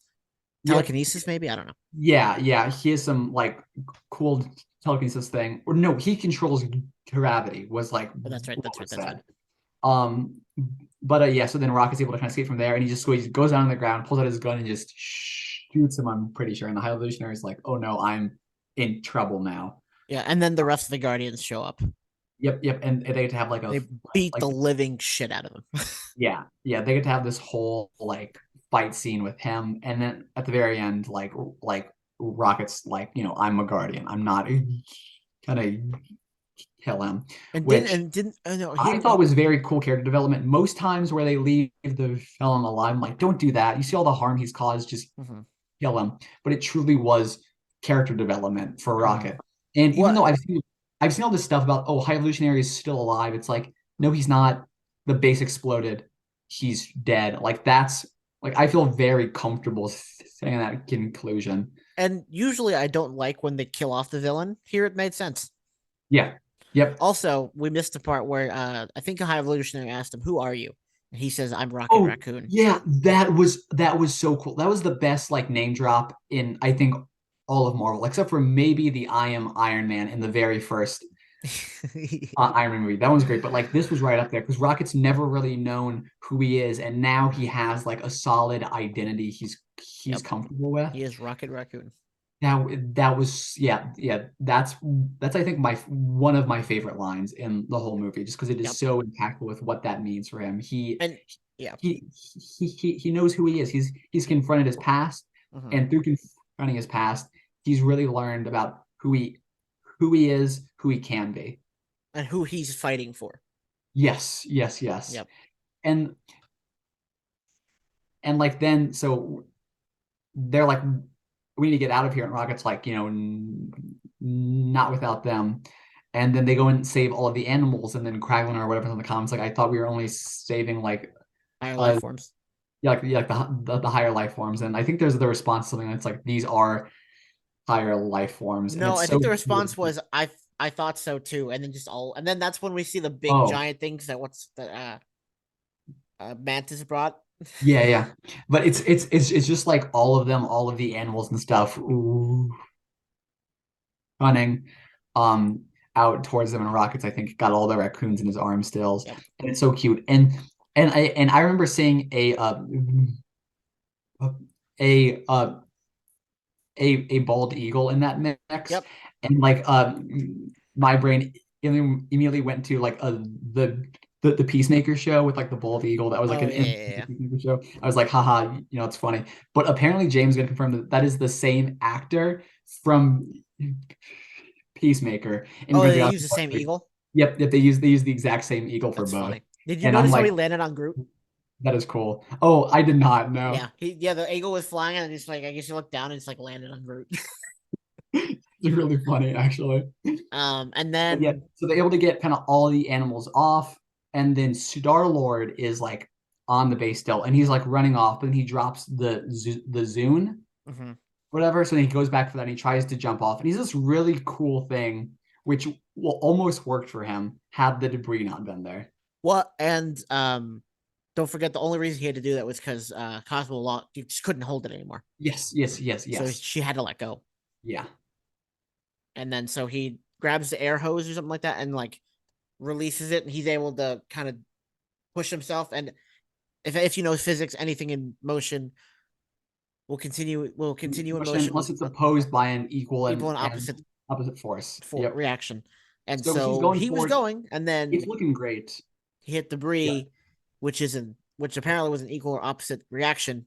He stopped. And we're Yeah. like, well, shit. Now they're really gonna kill off Star Lord. Yeah, and you're seeing him die, and like I remember in that moment, I was like, "This doesn't make sense. This doesn't feel correct." like All that emotional weight on Rocket, and they're just gonna for a kind of kill fucking off. MP3 player, Yeah, yeah, they're gonna kill off Star Lord in this really like almost embarrassing kind of a way. But then which fits the character somewhat because he's kind yeah, of stupid.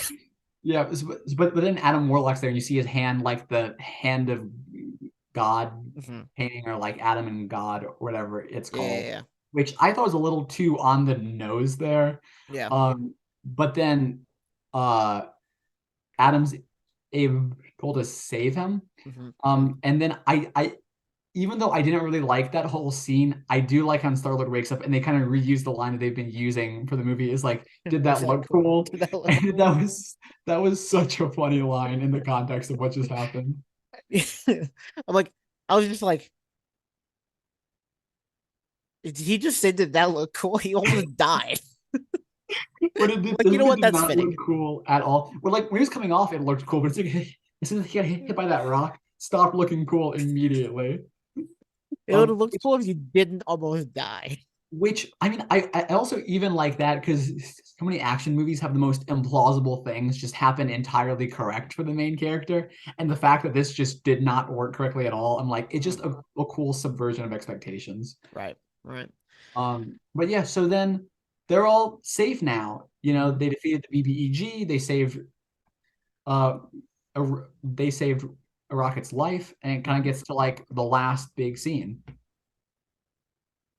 Yes, the last big scene, which was Yeah, I like so you're just like you're setting the ball in the T for me, and I was swinging, I miss.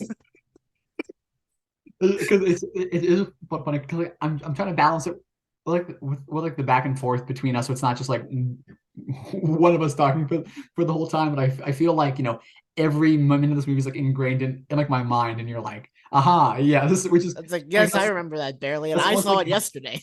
that's almost like the opposite of how we usually are when we're talking about Yeah, stuff like usually, yeah, usually I'm the one going through scene by scene. You're the one that's this. usually giving the Yeah, commentary, and I'm the one who saw this more recently. I should be the one who remembers everything, but I don't. like I just really resonated with this movie so hard. Yeah. But yeah, it gets to the last scene where they're all kind of like standing around like talking here, which is almost kind of like a throwback to the first movie where they're like Mhm. all standing around for the first time, and like Raccoon's like, great, now we're all sedan like a bunch of a-holes. And they're kind of standing in like the same manner that like they were before there. Yeah. But they're all talking, and then Star-Lord is kind of like, I have to leave for closure. Mm-hmm. And then Mantis kind of echoes that like she has to leave, and then Nebula echoes that like she wants to like stay on this base and that she needs Drax. And then that kind of starts to break Rocket's heart, where he's like, I just kind of felt comfortable with you guys as a family here. I just confronted my old trauma where like, my family kind of, I no longer have them anymore. Now I'm not going to have like uh you guys here. But Mm-hmm. it's this really sweet scene where like Star Lord gives him the Zune Mm-hmm. and is like, "You're captain now. Like this is your team. You can make this team be kind of And, like how you want." and then they salute him, and it's very nice. Yeah, it is such a sweet scene. I love that scene. And then Star Lord and Gamora kind of get to have a closure where Gamora is like, "I'm not staying here. I can't be with you. I'm a different person than the Gamora that you knew." But then But as she's leaving, she's like, "I bet you were fun." And then Star-Lord responds with something like you wouldn't believe. mm-hmm. And that was such a sweet scene. It was, yeah. That was because like he got the closure that like he needed, but Mm-hmm. like Gamora got to stay true to herself, Right, right, uh, right. which which was just fantastic. And that's kind of Mm-hmm. how the movie ends, with Yep, everybody kind of doing their own thing now, but they're all dancing, and yeah, they're they're all all in complete. nowhere. Drax They're gets to dance and Nebula is happy, and it's just a mm-hmm. really, really sweet ending. Yep. And then we get to see Star Lord go back and see his grandfather, who remembers Yes. him, which I was Yes. surprised about because he's all this time. Oh, And yeah, because like I mean that was even a really funny scene in like early on where like Mantis is like, "What if your grandfather's still alive?" And he's like, "I'm from Earth. People die when they're 50 years old." and she's like, "You're gonna die soon." He's like, "I'm not 50." Yeah, it was so because like it's so funny, the entire trilogy where he's just so out of touch with what's going on Earth On now, or Earth, even yeah. what was going on Earth before, because he was like 8 when he was 8 years old. Mm-hmm. Because like 8-year-olds kind of do think people die when they're like 50 years old is so Mm-hmm. old. Yeah. Uh, and to like have that same kind of mentality, it was just so funny. But yeah, so the very first post credit scene we see after that is Rocket with his new team. And I Mm-hmm. was crossing my fingers. I was like, please have Cosmo on this team. That would be so awesome, please. And then they did. And it was a really cool team to see Yeah, with it's you had Rocket, Groot, mm-hmm. Kraglin, Cosmo, and one of the children. I think, oh, and Yep. And Adam Warlock. Adam. Yep, yep, Mm-hmm. yep. So like a really cool scene. I think that was all of them, and they were just doing Mm-hmm. like kind of typical Guardian stuff, which was neat. Mm-hmm. Like that was like, and it gave a lot of closure, and it felt like it was really like the end of the trilogy was wrapped up nicely, and we can kind of like have our own headcanon about what happens next, which was Yeah. awesome.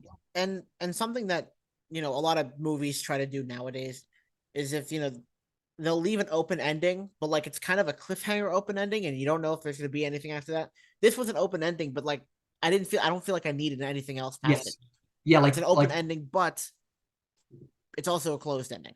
yeah, like Like we know what's this happening. one like such a good ending where it's like, Mm-hmm. maybe I'll see the characters again later, maybe I won't, but if I don't, like it's like I don't need more. I don't need more Right. at all. This was perfect. And Yep. James Gunn has already gone on the record saying there will not be a volume 4. This is this complete story he wanted to tell since volume 1. He's now Mm-hmm. told that story. He's he's not going to add anything to it at all, because anything he would add would be disingenuous to his original vision, which Right. I love. Yep. No other Marvel Fantastic. director has done anything like that. No. No. And with that, Yeah. and we've kind of already we've discussed the second, and we've discussed the end credit scene already. Yep. And with Yeah. that, It just ended with Star Lord will return. It's mm-hmm. when I used to see those, I would get super excited because like, oh, there's a plan for this character. I don't think there's a plan for him, Now and that's I've okay. learned, yeah, there's not a plan with any of them. Basically, No. any of the things we've seen in Phase 4 or 5 so far doesn't amount to anything, because you can look up interviews for the actors, Mm-hmm. and they will straight up say like, I don't know what's happening next. My contract is over. Mm-hmm. Like that's it. Like if they like, sure, I guess I could come back, but I'm not as far as I know. It's Mhm. like Marvel just wants to kind of keep you invested without doing the work of setting up a another story. I'm assuming in here, like Chris Pratt has always gone has already gone on record saying that like he's up to returning as Star Lord, but like it'll feel weird doing it without James Gunn. Mhm. Um, if he is returning, I'm assuming he'd return for like Secret Wars or Yeah, the just King little things here and there. I Dynasty. don't expect him to Yeah, be really involved in a lot of things. I think he's just gonna live out yeah, his normal life. And yep, look, I'm okay with that. That is yeah, perfectly fine. I think that's the perfect ending for Star Lord. yeah. Because Um, like I like even though I would love to see more Rocket content, more Guardians content, more whatever. I kind of want this to be the ending because I feel like if they come back, Marvel will kind of find a way to screw up the characters. mhm. So I am very comfortable with this being how it ends. Yep. Okay, so I have a question, and this will Yeah. lead. This is not a Marvel question, but it is a James Gunn question. Interesting. With this movie and how it's gone and how the trilogy of the MCU's version of Guardians of the Galaxy is gone, where does this leave you in your faith in what James Gunn himself is going to do with the DC universe? That's a great question. And yet this reminded me completely like he can tell such emotionally grounded stories incredibly well, Mhm. more so than most other superhero movie directors I've seen. So Mhm. I am now like 1,000,000% more stoked. And I was pretty excited before for what the DCEU will become here. Because if anyone can tell a truly great superhero story, I'm convinced it is James Gunn, just Yeah. because of his talent for taking kind of these nobody characters like Mhm. the These real Suicide niche Squad, a lot of characters. the Yeah. characters we've seen in the Guardians, and making you so attached to them. Like Peacemaker, for example, was a nobody in the comics, like completely before the show, and Mhm. now he's all of a sudden reached this prominence you would have never thought he could have Right. beforehand. So I have faith. I was a little concerned for like the Superman movie before because like even though like I trust James Gunn, Superman's a hard movie to tackle here. And hasn't necessarily had a great track record recently, Mhm. but like this gave me a lot of faith that James Gunn can bring a great story and great character development, and especially everything I've seen him talk about with the show. I'm like, oh yeah, he can do this, and I am so excited. Mhm. And I think we're gonna go into this new phase of DC with like a good storyline, and he'll have a goal at the end of it. And Yes. even Marvel's kind of gotten away from it a little bit, and I know they kind of have an end. I was Yeah. gonna say an end game. Oh, I know they have an end goal, yes. but they're having a real hard time getting to it. Whereas I think James Gunn and whoever the other guy is, I can't remember who it is, they have a whole they have a plan. And even if they're Yes. not the Yes. ones at the Yes. forefront of writing everything, they're going to be very involved. They're going to be able to pick the right people to Yes. write it. They're going to have the right people to direct it and produce Yep. it. Yeah, I'm And with you. I think the next fit that the new phase of DC stuff is going to be really good with James Gunn at the helm. yeah, because like I definitely have faith that he can plan it out because we've already seen how well he planned out the Guardians trilogy from start to Mhm. finish and how he wanted there to be a definite conclusion. But also one of the things that I learned very recently, which also gave me like a, like a lot of hope, is he was sent a lot of the scripts for other Marvel movies, Mhm. and he was asked to like make notes on the scripts. That's like the level Really? he reached at Marvel Studios, where like they were like, "Hey, we really want your opinion on all of this here." They So had Marvel has lost out on not getting him signed for longer for more stuff. They really did. yeah, They let him and maybe he didn't want to do more Marvel stuff, and that's perfectly fine. I can completely understand not wanting to be yeah, pigeonholed, yeah, but man, they're gonna miss James Gunn. At least they yeah, have like Taika Waititi, who is at least like pretty. I don't know if he's well. I don't know if he's like plans as well as James Gunn did, but like, he does a really good job yeah, with things.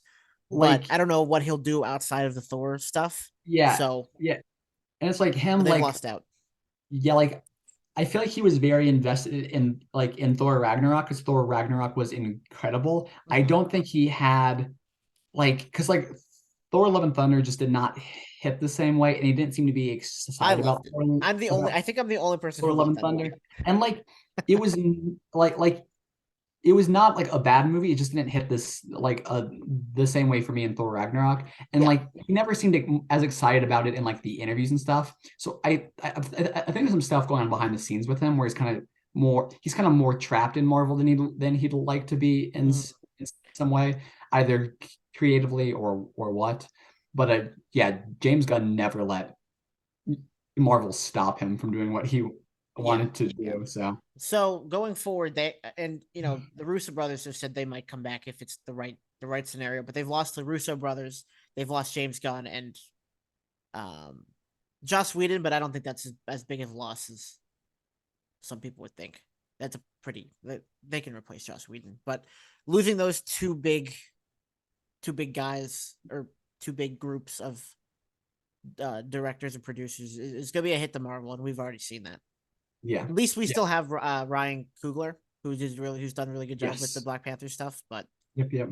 um, Um, but yeah, we'll have to see how this goes and like how the rest of Phase 5 is mhm. because like truly, I'm not exaggerating when I say this movie like recontextualized all of the recent Marvel films for me. Where before I'd be like, oh yeah, that was a good movie that I just watched, and like I still think that like they're bad, but I'm like, oh no, this was a good movie. Yeah, And mhm. seeing this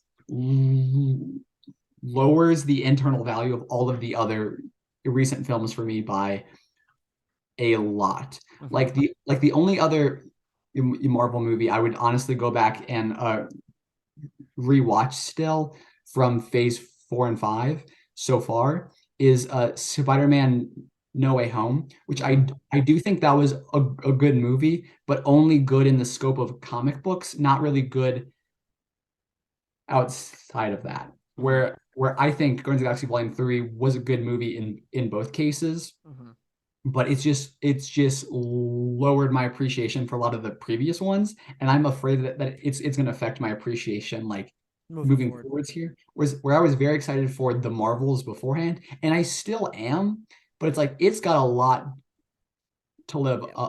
to live up to now. Yeah. Still looking forward to it because it's gonna be the first team up movie we've had in forever. So I'm looking forward to that. But like if it turns into like a Doctor Strange and Multiverse of Madness thing, where it's like you feel like you have homework before it, where for Doctor Strange you had to watch WandaVision in order to understand, I'm not gonna like it at all. I don't think if I went back and watched Multiverse of Madness, I'd like it. Yeah, yeah. And I'm not even sure I was a big fan of it originally. Like it was fine, but it was like it's just like all this stuff with Wanda, seeing her powers, seeing what she's doing, like all that is super cool. But the story as a whole was just kind of off. Yeah, it was not. Yeah, I don't remember it being 100%. Yeah, I don't like remember. I don't remember loving it. It's been a while though, yeah, but yeah. yeah. And then I completely forgot about this. Have we talked about the new Flash trailer yet? I don't think so. Okay, No, I saw wait. it for the first time Oh yesterday. yeah.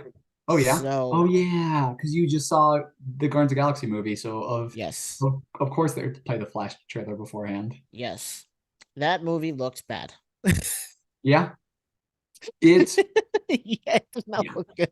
It's like there's a lot of interesting stuff in the trailer, but I'm gonna have to watch it to know for sure. I'm kind of torn on it because there are a lot of parts of it that I think look pretty cool, but there's a lot of the trailer I'm like I don't know how I like this here. Here's the thing: Yeah. this should not be the first Flash movie. It's no. They're trying to do way too much with the first Flash movie. It's a little bit of an odd choice, It especially should for be like fans who Flash really 3 or Flash 4, not Flash 1. yeah, And we're not getting anything after this either. This is kind of a pointless movie. but like see what I'm hoping they truly do here is like use Flashpoint to restart the DC universe completely. Mm-hmm. That's what I'm kind of hoping for, but like this could be a big hit or It's gonna be a massive miss, I a think. big miss. I think it looks. And I was talking to RJ earlier today, and he was Yeah. like, "What do you think of the Flash trailer?" I said, "Oh, it looks horrible." Like I said it looks like a bad movie. He said, oh, "Okay, I'm glad I'm not the only one." Yeah, It looks so bad. yeah. Because I, yeah. like like the thing with me is I've seen all of the Flash uh TV show. So all of the arcs that are about to be in the Flash movie, those are just arcs that have been in the Flash uh show. Oh yeah, I So forgot there's a Flash show too. yeah, yeah, which also, by the way, I can't remember if it's just airing or conception entirely, but the Flash show, the at least the premiere date of the first episode here, if not the conception of the show entirely, happened after the Flash movie was announced for the very first time. And we are about 3 weeks or 2 weeks. No, we're 3 weeks. 2 weeks out from Er, these.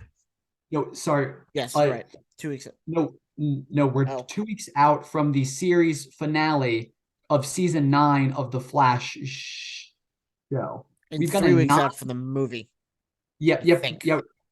Yeah, we're 2 weeks out from the show, 3 weeks out from the movie, meaning that it's taken this movie at least 9 years, 10 years, I think, because I believe this movie was announced in 2013, meaning we've had the whole Flash show happening between the movie's announcement and the movie's release. So if this movie can't live up to the first season of the Flash show, that's a huge miss here. And the Okay, first season, even though the Flash dipped in quality significantly, the first season was really, really good.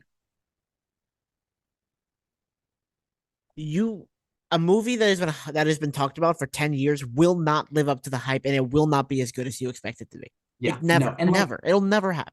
yeah, I'm not necessarily expecting it to be good. I'm cautiously optimistic here because, like, just because this is the first full Flash movie we've had in like with a theatrical release ever, Mhm. I'm pretty sure. Um, and it Maybe. I don't like know. like it has potential.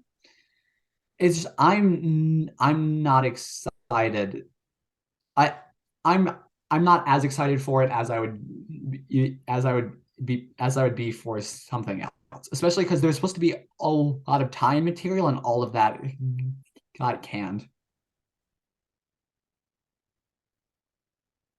Yeah, I believe this is the first ever Flash movie Oh, oh, released.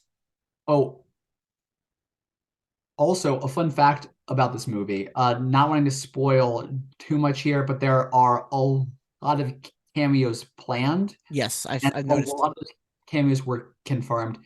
Do you know one that was apparently confirmed to have been left on the cutting room floor? What? It was supposed to be a cameo with the Flash from the TV series. He was supposed to make like a very quick appearance in the movie, and that Mhm. was one of the first ones to get cut. And it's like, you've got to be kidding me. You're keeping in these Batman cameos, these Superman And there's cameos. two Oh, freaking Batmans in this. yeah. I've already Yeah, like seen that part. yeah, like Yeah, they all the put that in the stuff. Like, trailer. yeah, and there are tons of other smaller cameos. What it's gonna be apparently is like he'll be running through the Speed Force. There'll be all these flashes from outside, and there are gonna be even more Batman and Superman there. But they're not gonna have the only other live action Flash. What are you doing?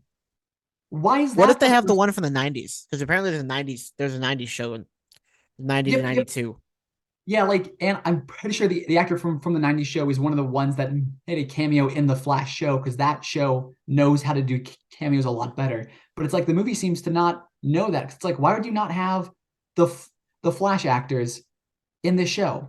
Like, This movie's just a what the complete heck? utter mess. Yeah, It's been a complete utter mess for the last 10 years. yeah. I There's no cannot wait yeah. till James Gunn gets control over this.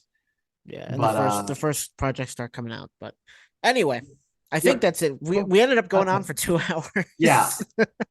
See, and like that's also how you know how I really connected with the Guardians movie because I have not been able to talk about this like talk in this manner about a Marvel movie in forever. No, usually our longer ones have been Star Wars stuff. Yeah, like they just haven't had an impact on me, and this one really did have an impact. I genuinely like the Guardians trilogy is, I think, one of my favorite trilogies of all time now. Oh wow, wow, Yep. look at that. That's good. Yep. But I think that's all I have to say today. I think it was That a is very good all, podcast. It's all I very, have. very in I depth. need a glass of water now because I've been talking for a lot of time. Yeah, and you took a bulk of the talking too, which is Yep. Yep. out of Yep. the ordinary. Because for whatever reason, I became the host of the show. Maybe because I texted you and was like, "Hey, let's start a podcast." But that's it Yep. from us today. If you like this, Hey, I'm just here for the wild ride. if you like this episode, give it a like. If you want to listen more, don't forget to subscribe wherever you're listening to it on Apple Music, Spotify, or whatever podcast you're using. Subscribe to us on YouTube. Subscribe to me, Wolfgate Entertainment. Subscribe to him at at not Brennan. Wherever I And don't forget to follow us on Instagram at Chip Roasting. We don't post anything, but do it We anyway. post all the time, constantly. Just follow us anyway. And yeah, peace. Peace.